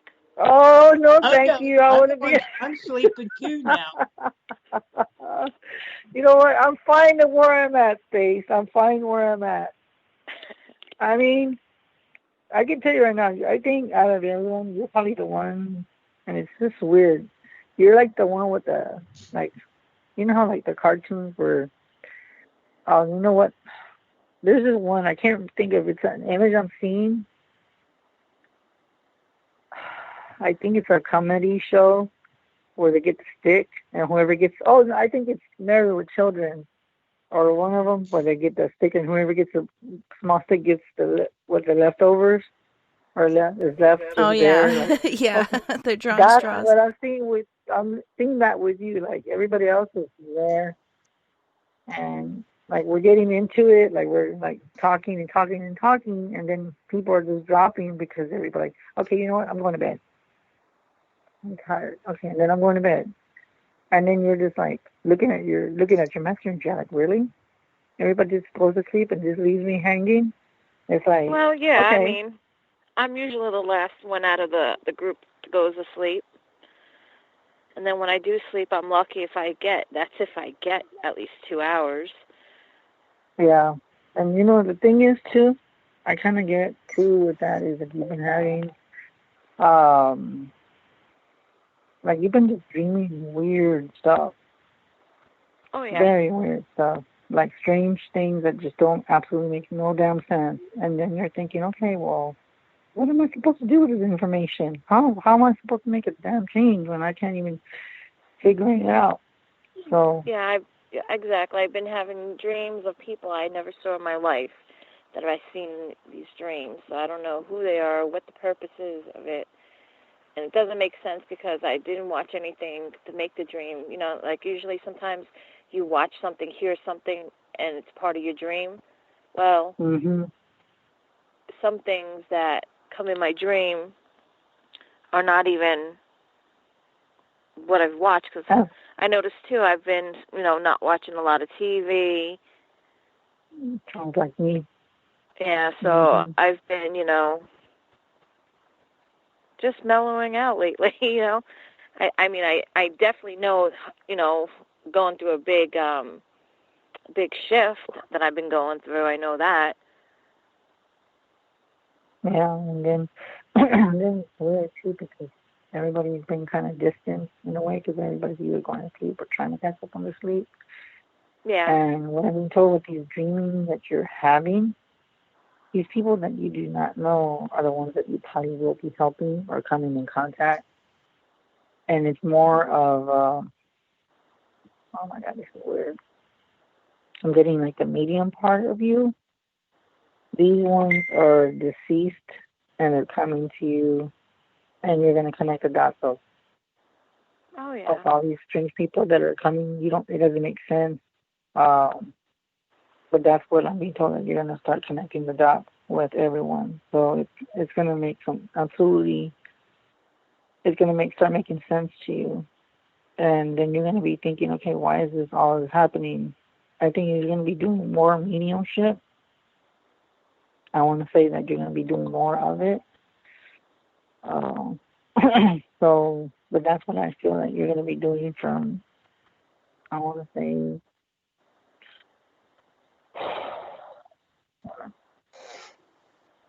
say, for some reason, I'm seeing June to October, or probably late September. It's going to be picking up. Yeah, it has been. It's going to pick up, and they're going to probably be having to maybe want to ask someone else to help you, but if it gets too overwhelming. But most of the readings you will be doing, most of them on your own, unless you feel like there's somebody that can add something that you that will make sense. So that's what I feel like you're going to be doing. And I think it's along with being with all these downloads, it's going to make you more sensitive than ever. So you're going to be dreaming like crazy. You think you haven't seen nothing yet, Stace. You'll be dreaming more, and so you might want to have a dream journal about you, because you're going to be seeing a lot of stuff. And then on top of that, I'm seeing a lot of activity in the house too. Nothing that's going to be evil, but you're going to start noticing more spirits just passing by, and they're not going to be relatives. Okay, so you're going to be having a lot. So you're going to be having to deal with that, and then Haley's going to be having to deal with that too. So there's going to be a lot more of a communication with that. So I'm just giving you heads up in case you didn't know. And I'm glad that you called in. And even though I know I haven't been on Messenger, but yeah, I had to rest because I haven't been sleeping. When I didn't sleep. I think it was like yesterday or the day before. I was like, man, I got to go back to bed. Like yesterday when I told you I went out to go do that reading, then I went to go do that reading over the phone, which I'm going to meet him.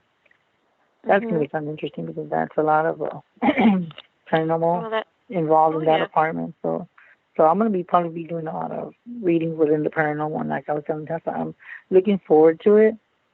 I've already had people that want to volunteer, but they won't be able to be there physically. But I've had people say, well, you know what, if you want to call me, you can, but I won't be able to be there in case if you need prayers and stuff like that. So, yeah, Yeah, it's well, I going to already pick up. told you what I picked up just as soon as you just mentioned it. And, Yeah, and that's the thing with me. I don't have to be there. I hear it, and I pick up things right away. Always done that. Yeah, and I didn't Even if have I to don't tell want you to, it happens. Oh my God, you know what? That sounds like you see. That's why we click so well because I get sometimes people have said, Chris, you need to try to meditate, Chris, you need to try to shut your gifts off. And I'm like looking at them like, seriously?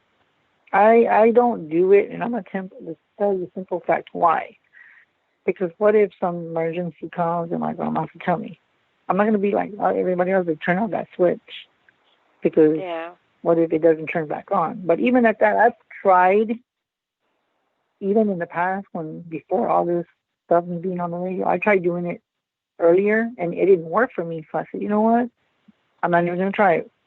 So that's why I think it's like I'm psychically open, and that's the reason why I can't sleep. So with that being said, I think that's what's happening with you. You've always been opening, but now you're opening more to where you're so tired that you're getting visits from other beings. And along with that, you're going to be getting visits from ETs, just to let you know that FYI for your information. So, yeah. Oh, I already have. I told you about that dream I had. Yeah, so, but I think you'll probably actually if you're lucky, you might even see a sighting of a spaceship. So don't be surprised. No, and as you speak, I'm outside because I'm always staring up at the stars. You know what? That's just validating right there. But yeah, I'm sitting outside right now on my deck and just looking up at the stars, and I do that all the time. Ever since I was a little girl, I used to look at the stars. Yeah, and I always do that too, so I can resonate with that too. Yeah, I'm always looking up, and whether it's sunrise, sunset, middle of the day, there's so many different things that you could see in the sky, and not intentionally taking pictures of UFOs, actually taking pictures of the moon. I was able to capture photographs of UFO shuttlecraft. It was pretty interesting. Wow. Yeah, I took a picture of the moon the other night, and it was the way the picture came out. It actually looks like the moon was cut in half. No, it was like an opening to like Heaven's Gates, because in the picture you actually see it looks like a set of stairs going up into the light. Oh, that's awesome. Yeah, I have to send it to you. I would love to see that picture. I would love to see that picture. I took the other night, and I was like looking at him like, oh my, does that look like stairs? Wow. Well, then that's just increasing the activity. And like I told everybody, there's a lot of strange shit. A lot of people that are very skeptical. I've told people 2020 is the year of awakening. A lot of awakening to a lot of things. Yeah, and I think even though the coronavirus has, affected a lot of people, I think that for the people that are very gifted, we already saw it coming, we just didn't know. We felt it, we just couldn't pinpoint. I don't want to say some of us did have premonitions before this, but we just couldn't figure out what it was. Yeah, we've been feeling something big, and it seems like there's been a lot of upgrades and downloads, or whatever you want to call it. Many different cycles of that, and right as soon as you start to get used to the new parts of you and the new awakenings and such, then another one comes along. It's been pretty tiring for a lot of us. Even Mia, my friend, she has not been getting a lot of rest and stuff because of just the energy and the uploads and everything like that going on. Oh, yes. Yeah. Definitely. It's just crazy because I've been going through a lot of, and you know what? That's funny that we'll talk about this because you know what I've noticed, even though I haven't been in the chat, but you know what? I'm actually checking this out, Tess. Before, I was always depressed, okay? I was always in my room, on the phone. I still am, but not as much. I've been outside more in tune with nature. I I mean, I get sad every once in a while. Don't get me wrong. I ain't gonna lie. There's times when I still get depressed, but it's not as bad. I think I needed to get in tune with myself and having time for myself. And everybody's like, Chris, you need to get outside. You need to go. And I didn't want to do it. And now that I'm doing it, and you know what? I feel more at ease. I wonder who said that to you, Chris. I don't know. There was, you know what? You're one of them that said that. But who was that? I know. I told you that all the time. I told and you I need feel to a lot get better outside. now. You need to get out of that room. You need to start letting light in. I also told you, Chris, you need to start where you came from the beginning. And that's what I've been doing. I've been doing a lot of lives and stuff like that. So it's actually helped. And you know what? I feel more at peace. And, oh, my God, I'm actually going to say this. Oh, my God, everyone's going to be like, okay, here we go. Tessa, you know who my ex was? Macy doesn't know, but she knows. Yes. I went through that. I can actually let go. I can actually finally say, from the bottom of my heart, I can actually let go. Yes, I think of her, but it's not like the way it used to be. It's not the way now. It's kind of like I'm being more distant. And it's funny because now that I'm more distant, guess what? She keeps calling. Yes. But the thing is, I can actually breathe now. Because I kind of feel like, and it's so weird, and I don't know if anybody ever told me this, but I'm going to see if I can remember. Someone told me, I quote, they said, she's stopping you. And I'm like, what? And they're like, she's stopping you. She's a distraction. She's holding you back. That's what I told you. Yes, she was holding me back. She was holding me back. And at first, of course, I didn't want to see it because, of course, I'm being stubborn. I can admit that on the air. I'm stubborn, yes. But that stubbornness, I put that to the side and I said, I can't do this shit no more. I'm sorry, I can't. So I can actually say, I let go. And you know what? I feel free. Like I can feel like I got something off my shoulder that I don't have to worry about. Yeah, she might still call me here and there, but it's not like, how can I put it? Not to be mean, you know, and I've always been a humble person. I'm still going to be that way. But, you know, I've tried to be there for her. And then she gives me an attitude and it's like, well, you're never there for me. And I told her, yes, I have. I've done stuff that I'm not even supposed to be doing. And I talked to other people and I told her, I hung up to talk to you. And you know what her simple answer was? That's not my fault, or it's not my problem.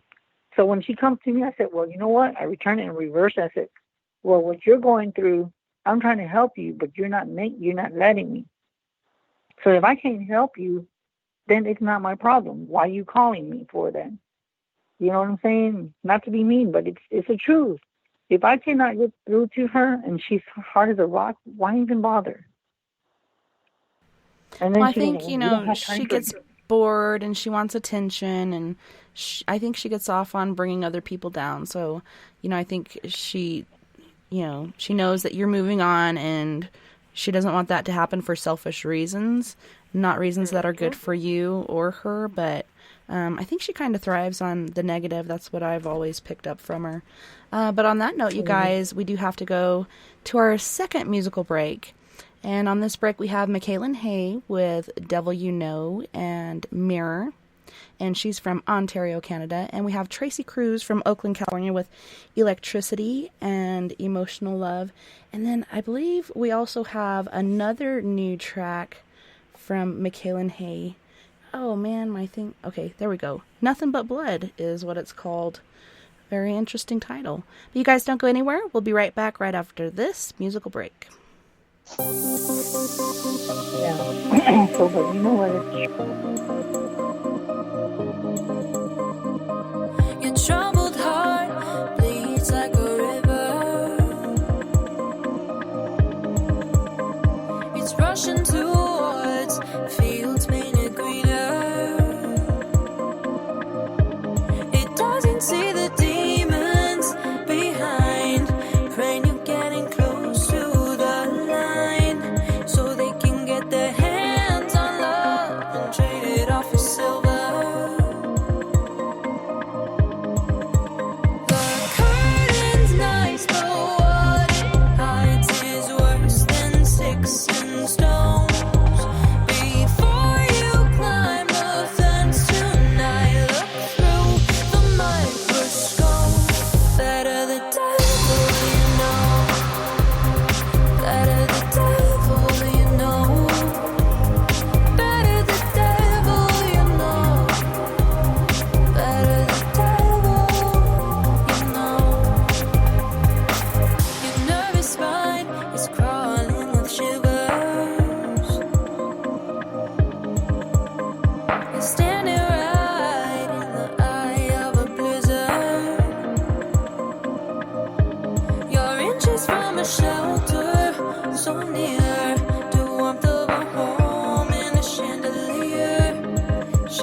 empowers me. It gives me the energy to move beyond my capabilities. There is no limit to what your love can do.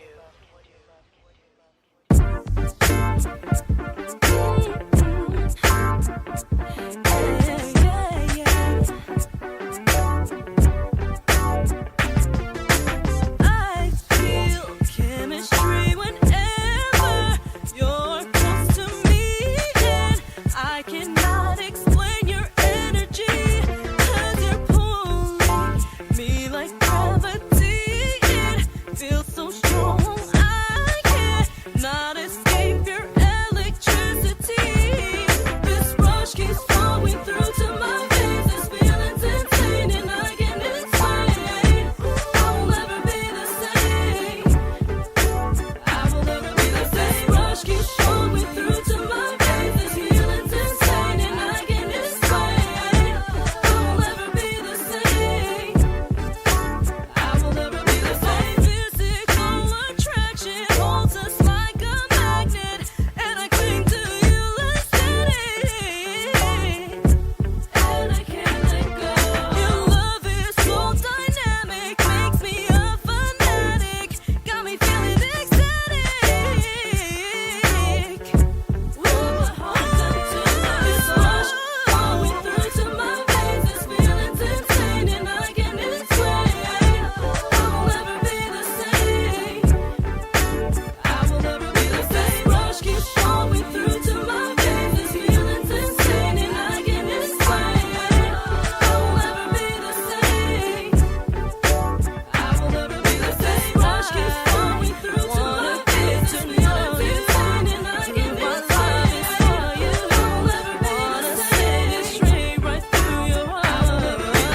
Rush flowing through to my veins. This feeling's insane, and I can't explain. I will never be the same. I will never be the same. Be the same. You know what you've done to me. I'm feeling so excited, feeling strong, and I can't fight it. Oh, do you know what you've done to me? Got me feeling so inspired, set my heart and soul on fire. Let's create a love that's strong. Let's make life a happy song. Let's bring joy to everything. Let's enjoy what life brings.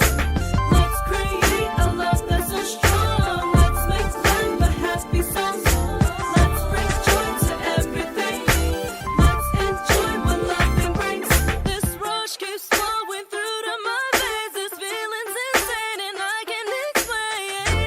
I will never be the same. Ooh, this rush keeps flowing through to my veins. This feeling's insane, and I can't explain. Ooh, I will never be the same. Your voice is the sword, No, no, no, no, no. and I'm the microphone.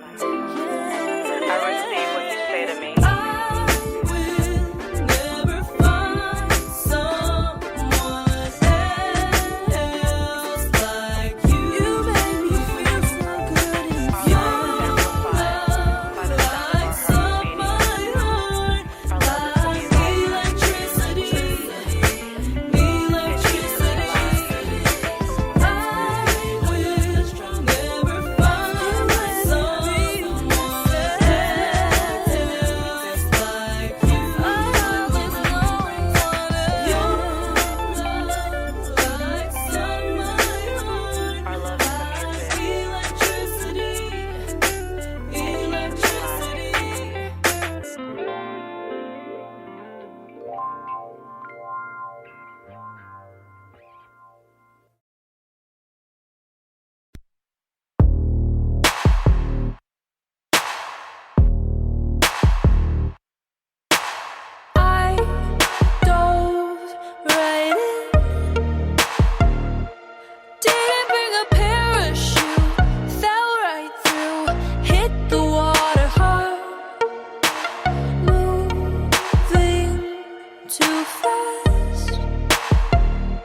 Spiraling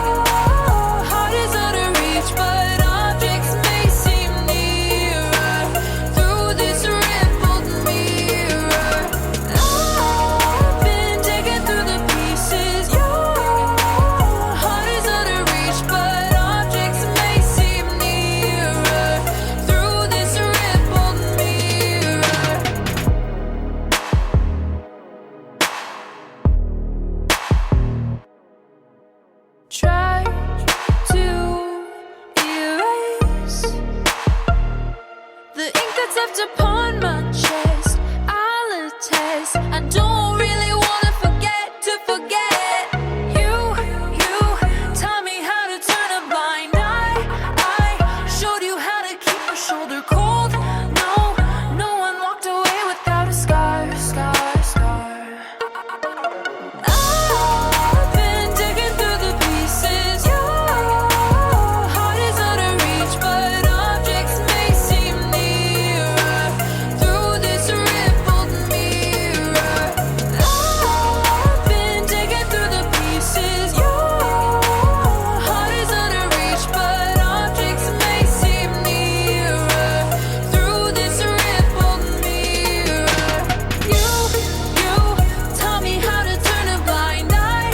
I showed you how to keep a shoulder cold. No one walked away without a scar. I've been digging through the pieces. Your heart is out of reach, but objects may seem nearer through this rippled mirror. I've been digging through the pieces. Your heart is out of reach, but objects may seem nearer through this rippled mirror.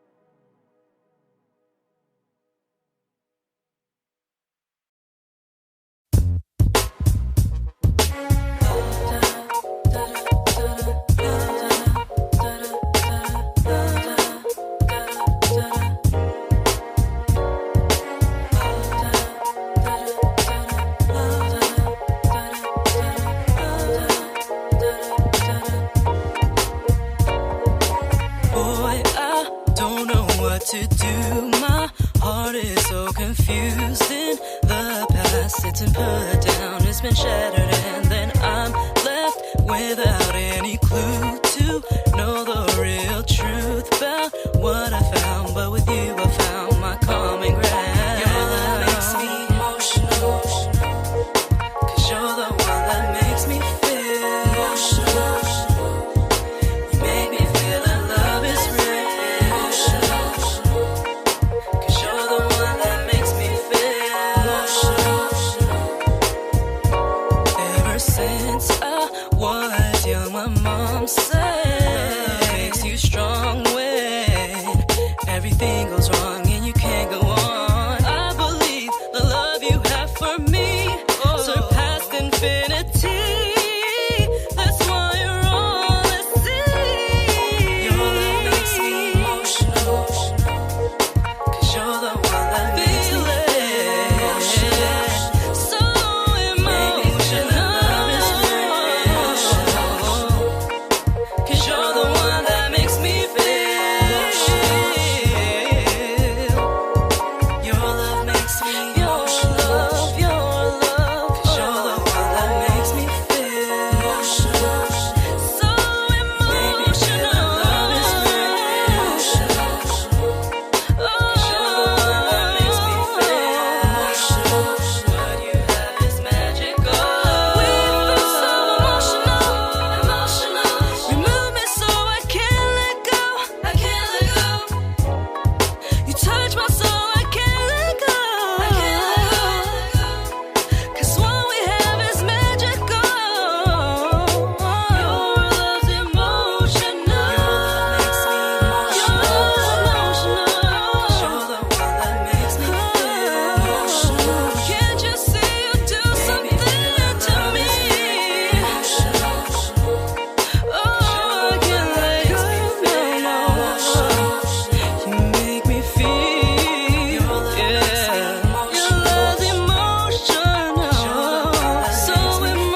There's too much sky, too blue, too white.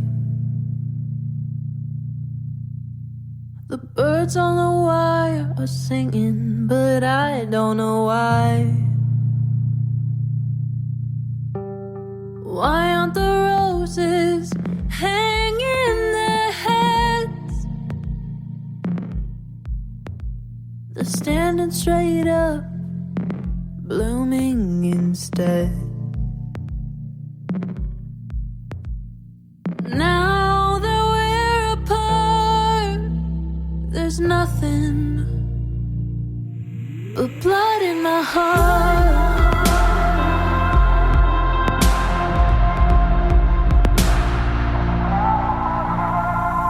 Why does that guy have a smile on his face?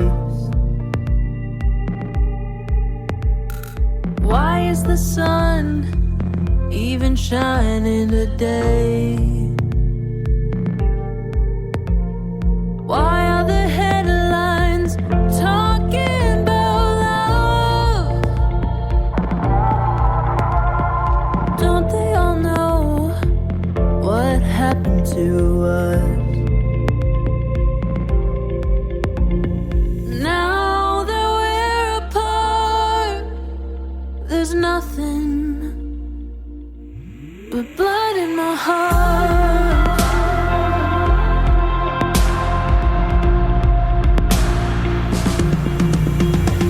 The moon goes up, the sun goes down, the stars light up, the world goes round. Every day, life moves on, it don't stop for anyone. The moon goes up, the sun goes down, the stars light up, the world goes round. Every day, life moves on, it don't stop for anyone.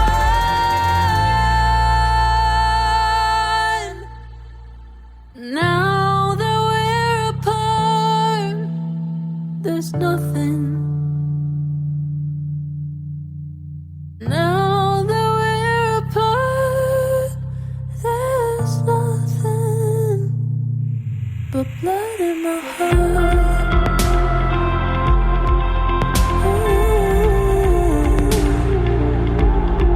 Blood in my heart.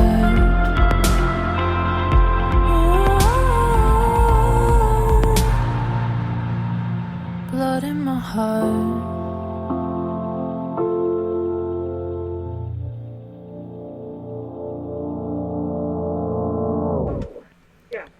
Welcome back, you guys, and thanks so much for joining us tonight on We Are Paradox Media's Late Night in the Rockies. Tonight it is Psychic Saturday with Psychic Chris Garcia. We also have Christopher, and I'm terrible with the names. I remember Marcy. What was your name again? Stacy? On the line. Yeah, Stacy. Yeah. So, but like I said, I mean, what I was going to say, and I have to say this to everyone, that when you have anger, don't think before you react. Because if you don't, you will pay the consequences later, and it's going to reflect back to you like a mirror, and you're going to regret. Can't even roll my R's today. You're going to regret what you say, and then you're going to regret what you say, and you're going to wish you can turn back time. As Cher would say, if I can turn the back time. If I could turn back time. If I can find the way. See, and it's funny how I just thought of Cher, and I'm thinking, why am I thinking of that song? But it's true.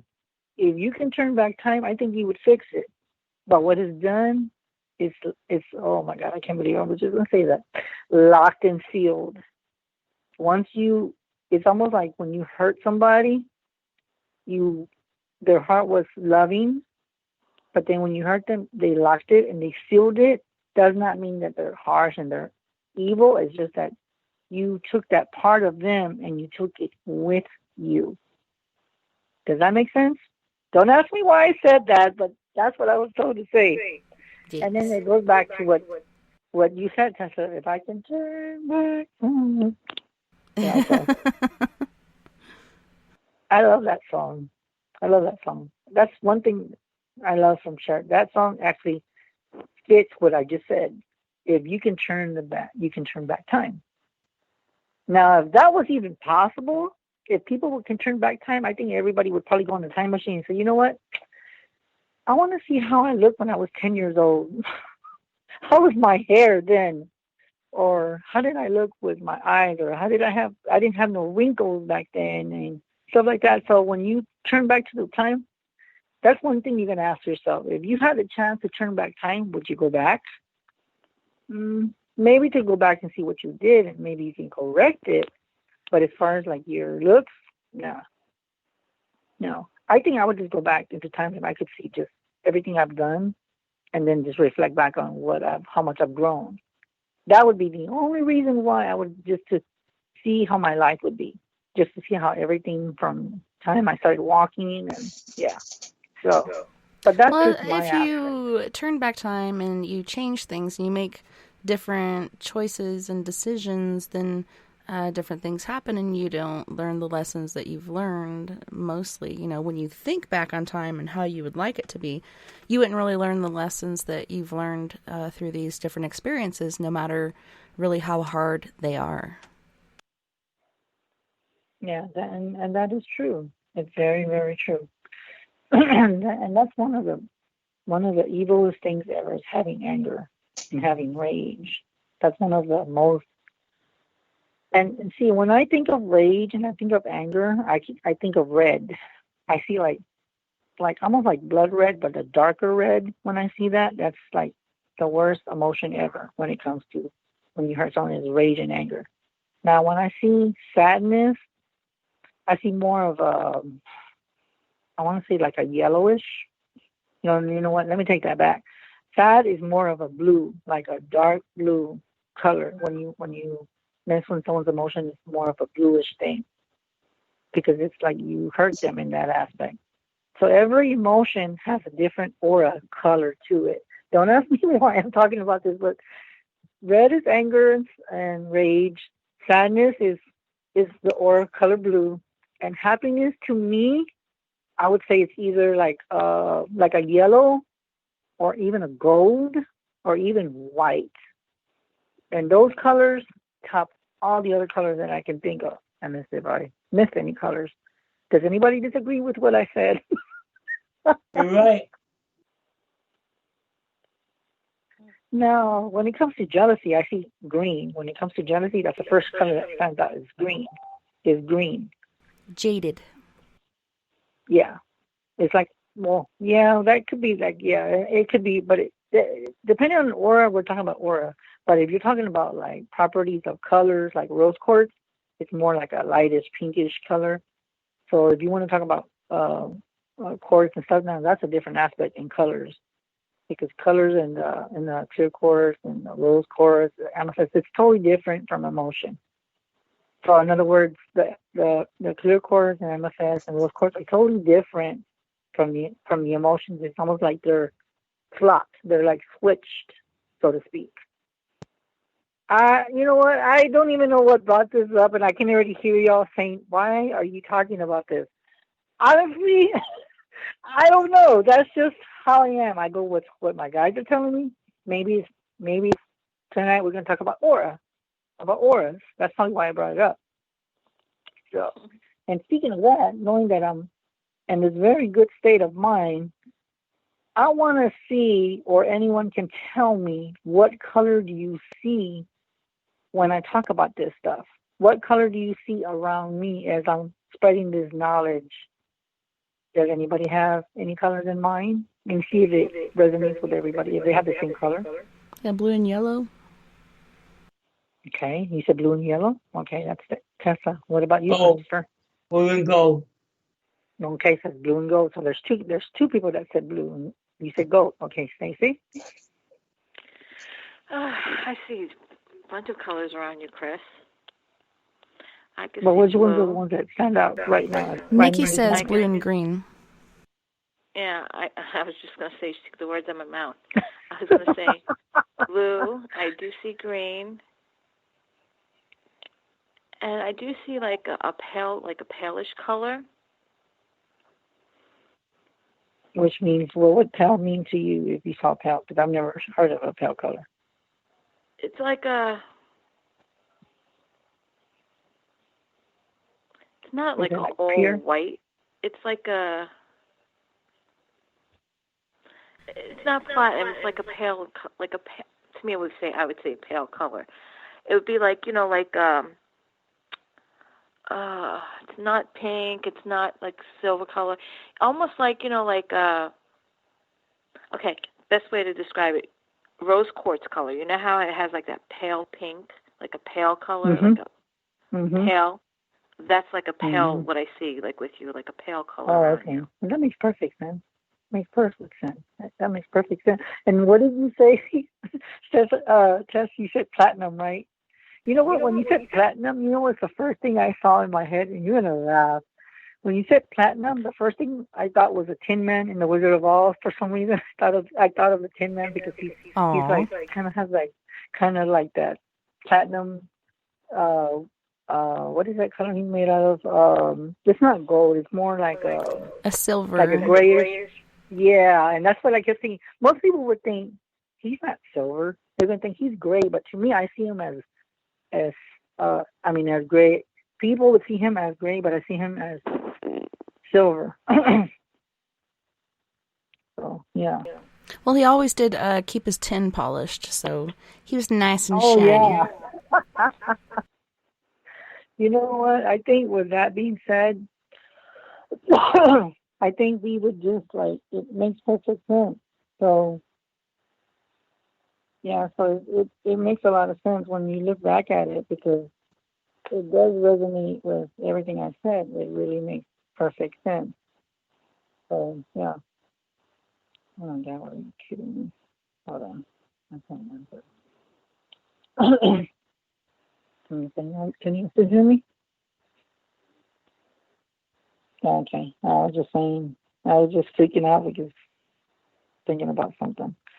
But that's just what I'm saying, and I'm glad that y'all said those aura colors. And I don't know, maybe there's a reason why I'm talking about auras. It's funny. Well, it's funny that you're talking about auras because I was looking at looking at my aura on my hand earlier today, and when since I'm the admin for Divine Dragons Flies, I posted a thing about with I don't know if you saw it today. In reference to, there was like a clairvoyance test that I put up where you see the pumpkin, and you look at the pumpkin, you relax, because it's like an exercise. You look at the pumpkin, you relax, you see a white haze over it. And after you study and look at the pumpkin, you're going to start seeing colors, and what colors do you see? I posted it, and you have to look at it.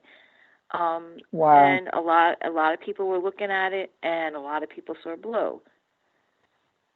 So it was just like funny how you mentioned about that, because just before I came and called, I was staring at that picture that I posted. That is kind of funny because everything, and it's so weird because every time, I kid you not, even if it's on our show, from the Housewalker Files or any show, like even with Tessa or anybody's show, with me, it's always like, every time people call in for a reading or just to even talk, it goes with what we talk about. And it's just so weird because how I was talking about the anger and then the sadness and then, and the happy, those are all aura colors. The same thing goes with chakras. The same thing goes with quartz, clear quartz, rose quartz, amethyst, obsidian, all these. It just goes with everything and it's so weird because I don't know what being told, but it's weird that everything that we're talking about, there's balance between everything, and there's a pattern that everything is like it's like swapped in a different way. Because when you talk about sadness and emotions, it's completely different from chakras, but it's the same thing, but it's the other way around. So Does that make sense? Yes. And it's so funny how I talk about all this stuff and it just resonates with everything. And for Nikki, I wanted to say thank you for saying the blue and I think she said green, I think you said. So yeah, that's kind of just very interesting how she said blue and green. So, but Well, I saw yellow and blue, and those two, like when they touch, make green, so that makes sense. Yeah, it does. Well, I mean, green, you know, it can be like a lighter green color, you know, depending on, you know, Sublime. like how your emotions are. Yeah, and to me, and that's funny too, because you know what's so strange, and I'm actually talking about, again, colors. The same thing when it comes to people's eyes. You can tell when people are in a sad mood, happy mood, or in a mad mood. For me, for instance, I'll give you an example. When I'm happy, my eyes have that glare, bright, bright glare. Okay? Now, when I'm depressed, they have that glare, but they have more of like a watery kind of look to them. And then when I'm upset, it turns from the brighter color to a darker color, but that same color, like say if it's like a hazel brown, it just changes to a dark brown. Or like, because my eyes have turned green a few times. People have said they even seen like a bluish green with me for some odd reason. But yeah, it's the same thing. The same thing with eyes. It changes with your emotion. Even though people sit there and say, no, eyes don't change. No, yes, they do. They change. They do change. It just depends on your emotion,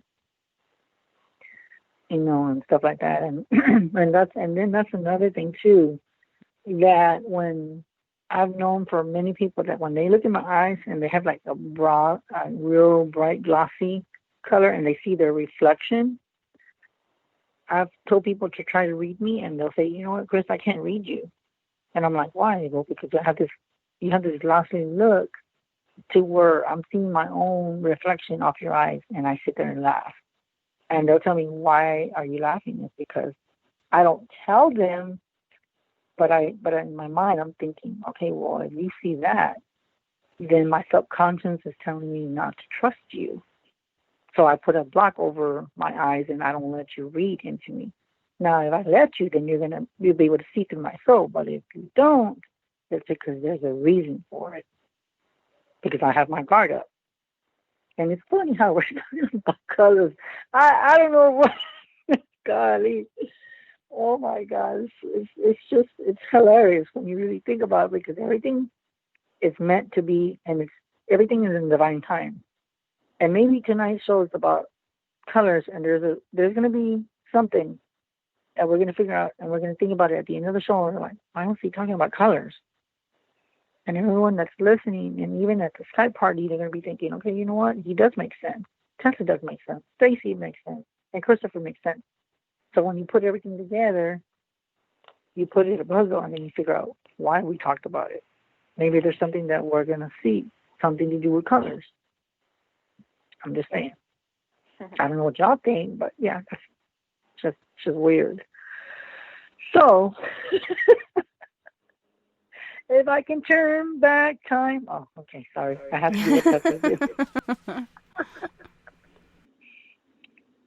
So what do you think about that, Tess, about the discussion about colors? What do you think?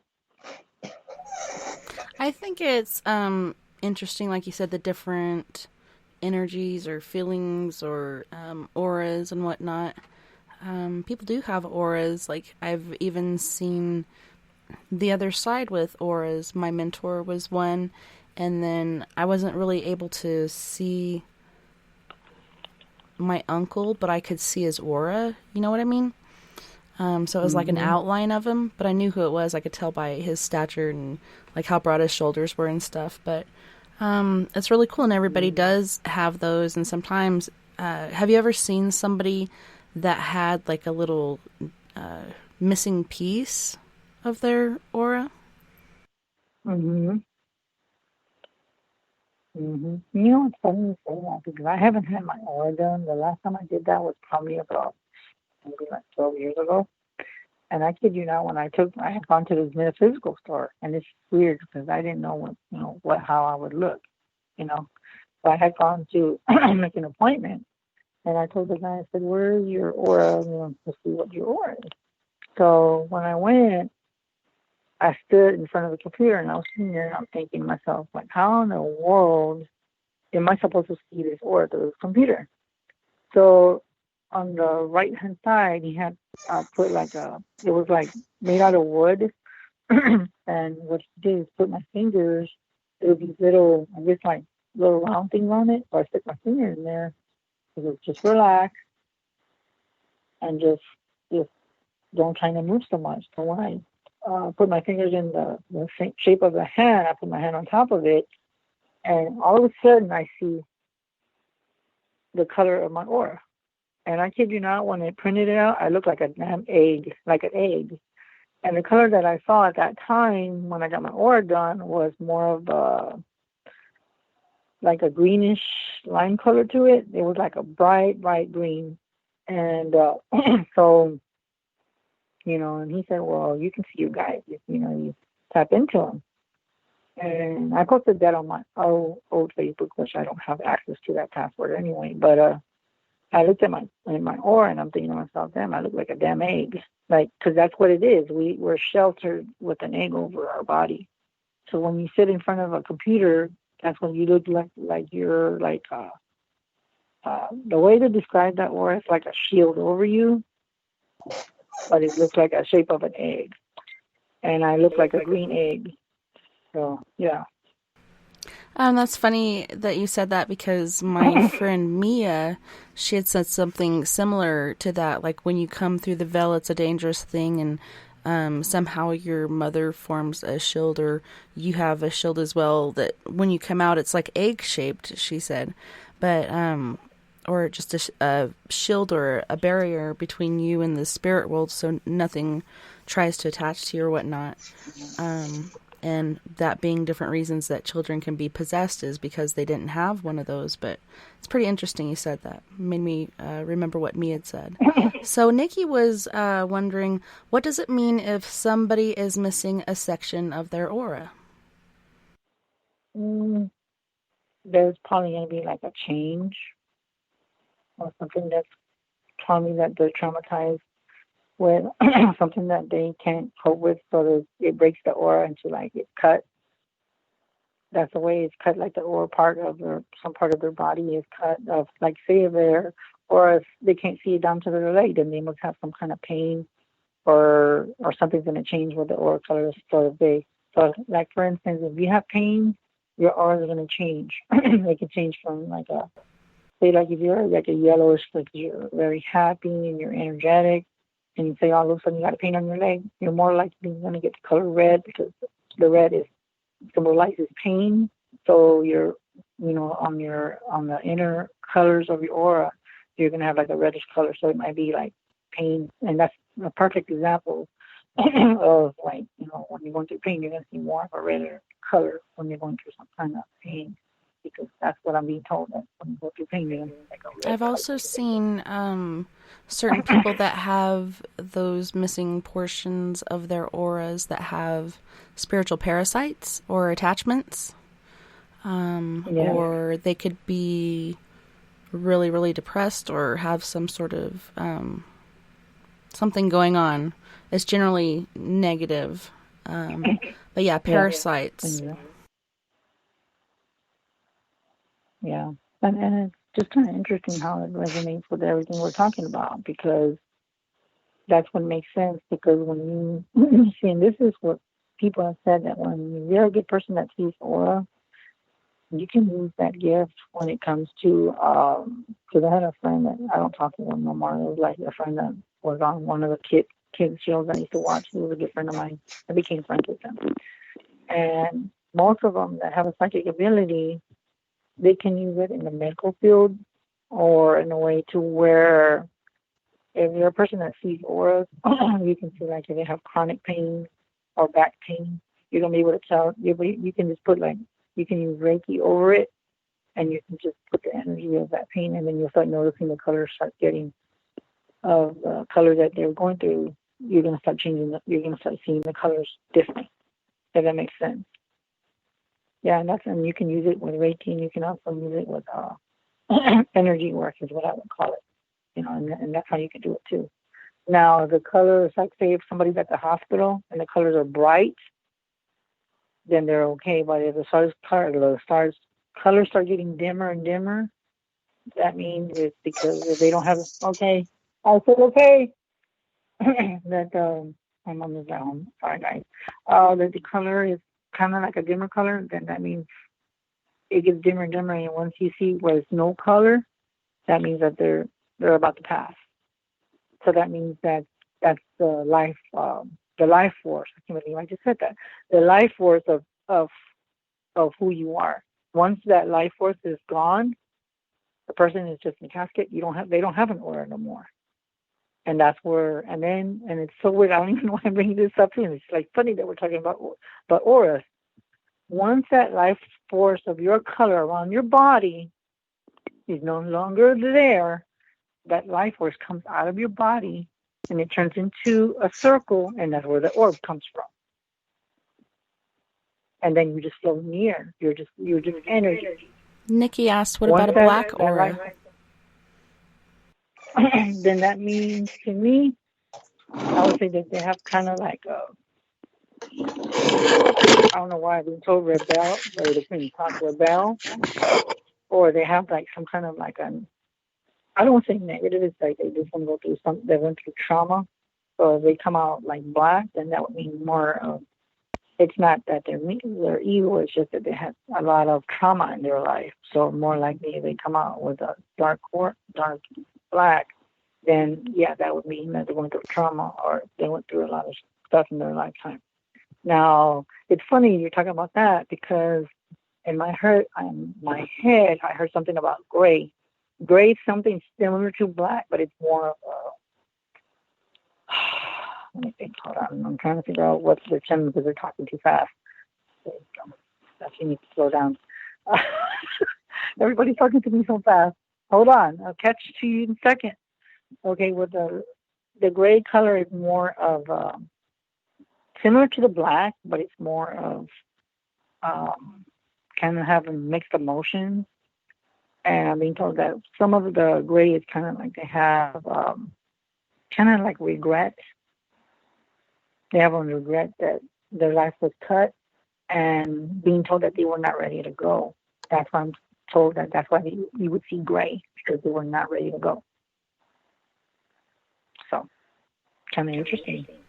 Yeah, it made me think about orbs. Like, a lot of people can get pictures of orbs, but I've seen a few with just my eye, and the first one I saw was white, and it was really fast, and it was there, and it was gone. The second one, I went to my friend Liz's house to investigate, and I'm sleeping in the living room, and she had come out and helped me set up the movies and everything, and all of a sudden I see this orb near the hallway and moving towards the doorway, and it was a brown colored orb, and it kind of tripped me out because I'd never really seen anything like that. I wonder if in pictures they're the ones that are dimmer, but I had asked somebody what that means, and they were saying that it was an earthbound spirit, but I think every ghost or orb or spirit or whatever form they're in is, earthbound until Judgment Day or whatever happens. But could it be like you were saying? Could that be that maybe, like you were saying with the aura, that it could mean that it's about to end that portion of its life or afterlife or whatever? Or is it just a different degree or energy or whatnot? Well, it's the same thing when it's, and I just heard it's a transformation of when it's not the body anymore, it's a different color. So it's like something different. And it's funny when you said brown, I got like grounding. So whoever this person was that passed was very grounding in life, and they're grounded in death. So interesting, very interesting. I've never seen brown, so that's kind of unusual for brown. Yeah, and it was pretty big. Like the little white one that was really fast was small. It was maybe the size of a baseball. This one was like between basketball and beach ball size. Wow.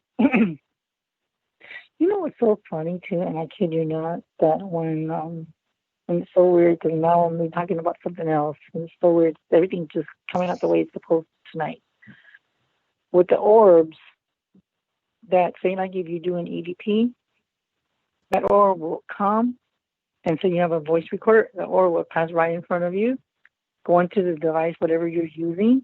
Oh my God, can we talk some? Act like Stacy.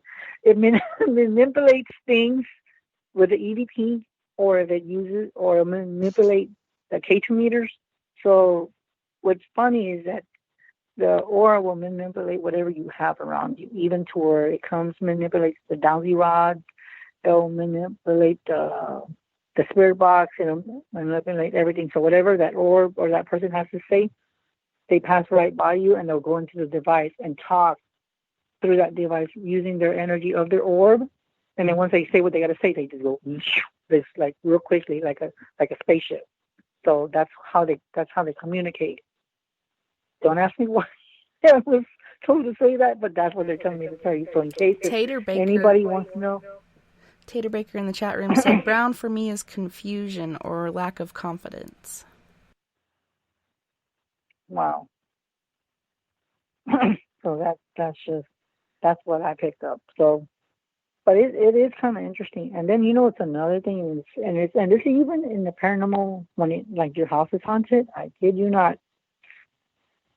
Tell me this has not happened to anyone. I don't know if anybody wants to call in. You can call in.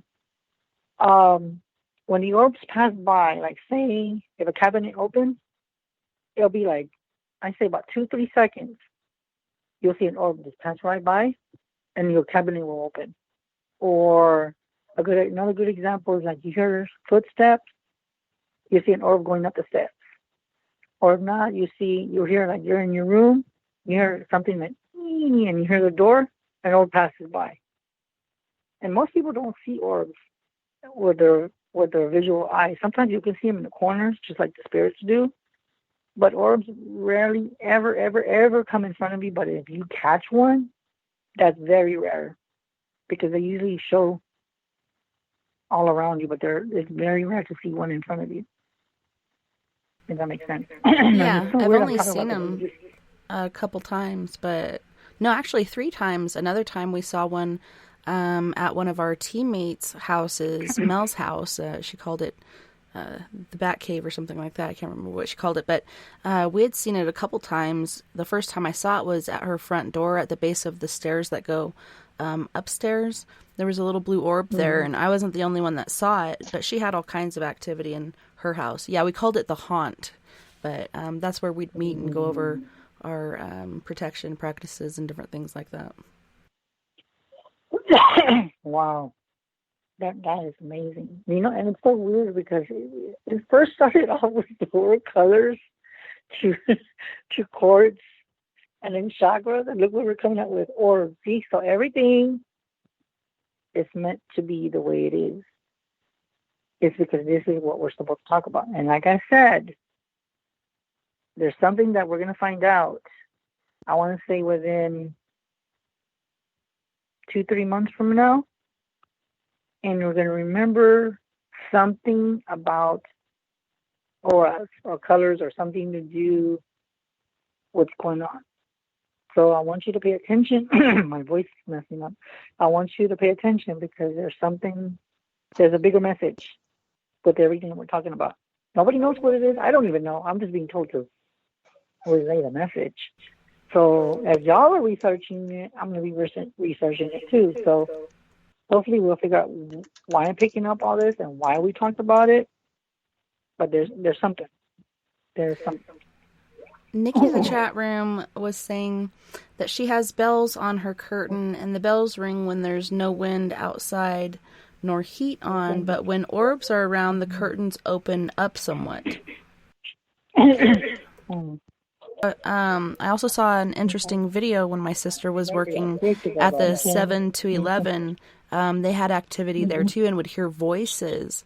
And on the security camera, they actually had an orb go around the soda machines and then down onto the floor, and then it went under the carpet right in front of the front door, and it actually lifted up the carpet, and you could see it moving under the carpet. It was insane. Wow. Wow, Chris.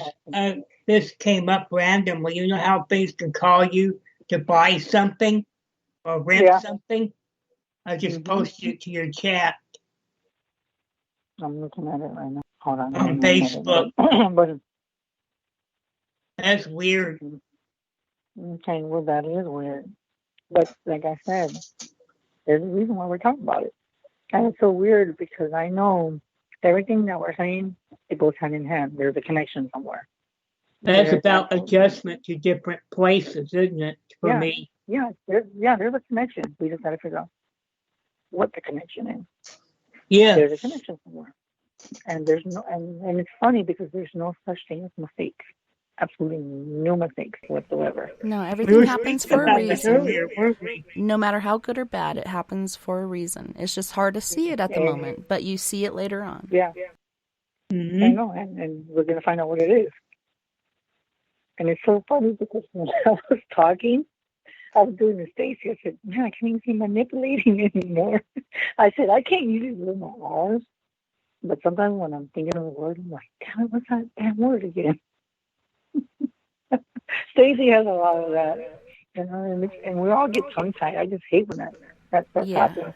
I generally get tongue-tied or I have brain farts where, like you said, you can't think of the word and you're like, damn, it's right there, but I can't think of it. Don't you just hate that? You know what? I think with really do. All these downloads are just screwed us up and made us speak like in weird tongue, like we can't even say our words right. And hopefully, Stacey, we're listening. I bet you she's laughing. She's like, really? You going to say my name? Tater Baker was saying... I'm here listening. Sorry. In his game camera, he caught orbs with unusual features, and he said he was not scared, and they're always welcome. He always welcomes the unknown.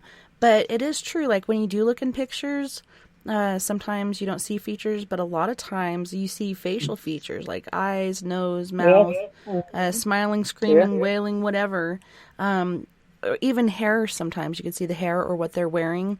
It's interesting, the different features and different orbs. Mm-hmm. I think it's just the way they travel around quickly or something. Yeah, they go faster. And it's funny because the orbs travel like 100 miles an hour, so they could be like got 2 or 3 or 4 places, and they don't stay put. And you know what's weird? This is a good question. I bet you everyone's going to be okay. Here we go. Okay. You know how when a person is alive, we have to open the door, right? Now, when we're spirit, we don't have to do that. We could be in orbit. We can go right through the door because we don't have to open it. So you, in other words, you transform into energy that you don't need to open the door to go to the other room. You just go through it. Same thing with walls. You just go right there. So the person, so if an orb there's an orb that's in the room, it doesn't have to open the door. It doesn't have to see the wall and say, "Oh shit, I'm trapped." No, it just goes right through the wall and goes outside. And that's how they do it. And say there's an orb outside. And you're thinking, there's no spirit. The spirit can't come in through. Spirit cannot come in if I don't open the window or if I don't open the door. No. Spirits can still come in your home, even if you have all your windows and your doors closed. Don't ask me why I said that, but that's what I'm being told. So remember, their energy. They can go anywhere and anytime they want.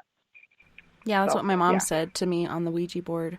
But some entities, like the protective spirit we had in our house as a kid, not only could I hear her walking down the hallway at a creepy slow pace, even though she was 2 inches off the ground, I could still hear her high heels on the floor. Wow. And when she got to my mom's room, she opened the door. You could hear it creak open, and then she closed it behind her. So I don't know. Like, you can do it, but I don't know. She just preferred to make contact, I guess. She was very powerful. Wow. But I was watching a show like you were saying where spirit goes through the door and the guy following him tried to go through, but he hit the door. because he wasn't a spirit. I Duh, can see that. I dumbass. can see that. I can see that. If I could just imagine the spirit laughing and say, ha, I can do that. You got to open the door. Oh my God. I can actually see the spirit laughing and say, you thought you were like me. No, you're not energy. You are energy, but you need to open the door. Mm-hmm. Yeah, Tater Baker is saying, I was visiting an abandoned house in Elmendorf. There were so many orbs floating all over the area that he was going through. I've had that same experience on security. You see orbs all over the place. It's crazy. There's spirits everywhere. Mm-hmm. Just imagine what color you're going to be when you leave your body. Mm-hmm. I don't know. That's a good question. Yeah, when I saw my mentor, hers reminded me of one of those Catholic candles that has, the Mother Mary or whatnot on there with the aura painted around it.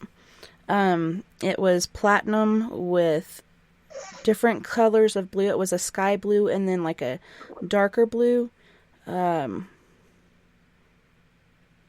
the white, the blue on blue, and then little shards or sparkles of platinum throughout. It was interesting.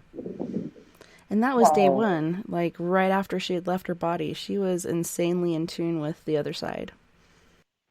Well, because they were ready. That's what happened. She was ready. Oh, wow. I'm looking at what Stacy sent me. Stacy sent me a picture. That's amazing.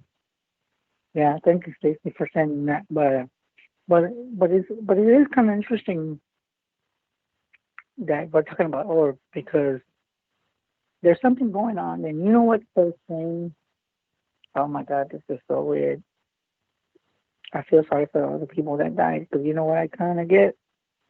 People are going to mistake them as mosquitoes flying, but the people that have crossed over, they know that some of their families do not believe in the afterlife.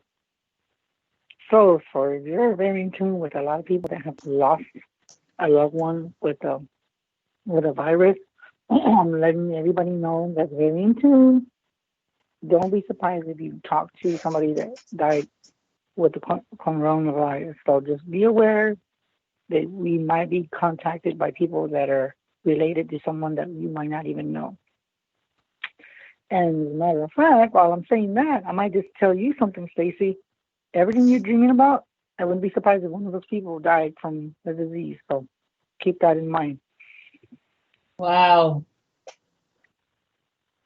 Yep, keep that in mind.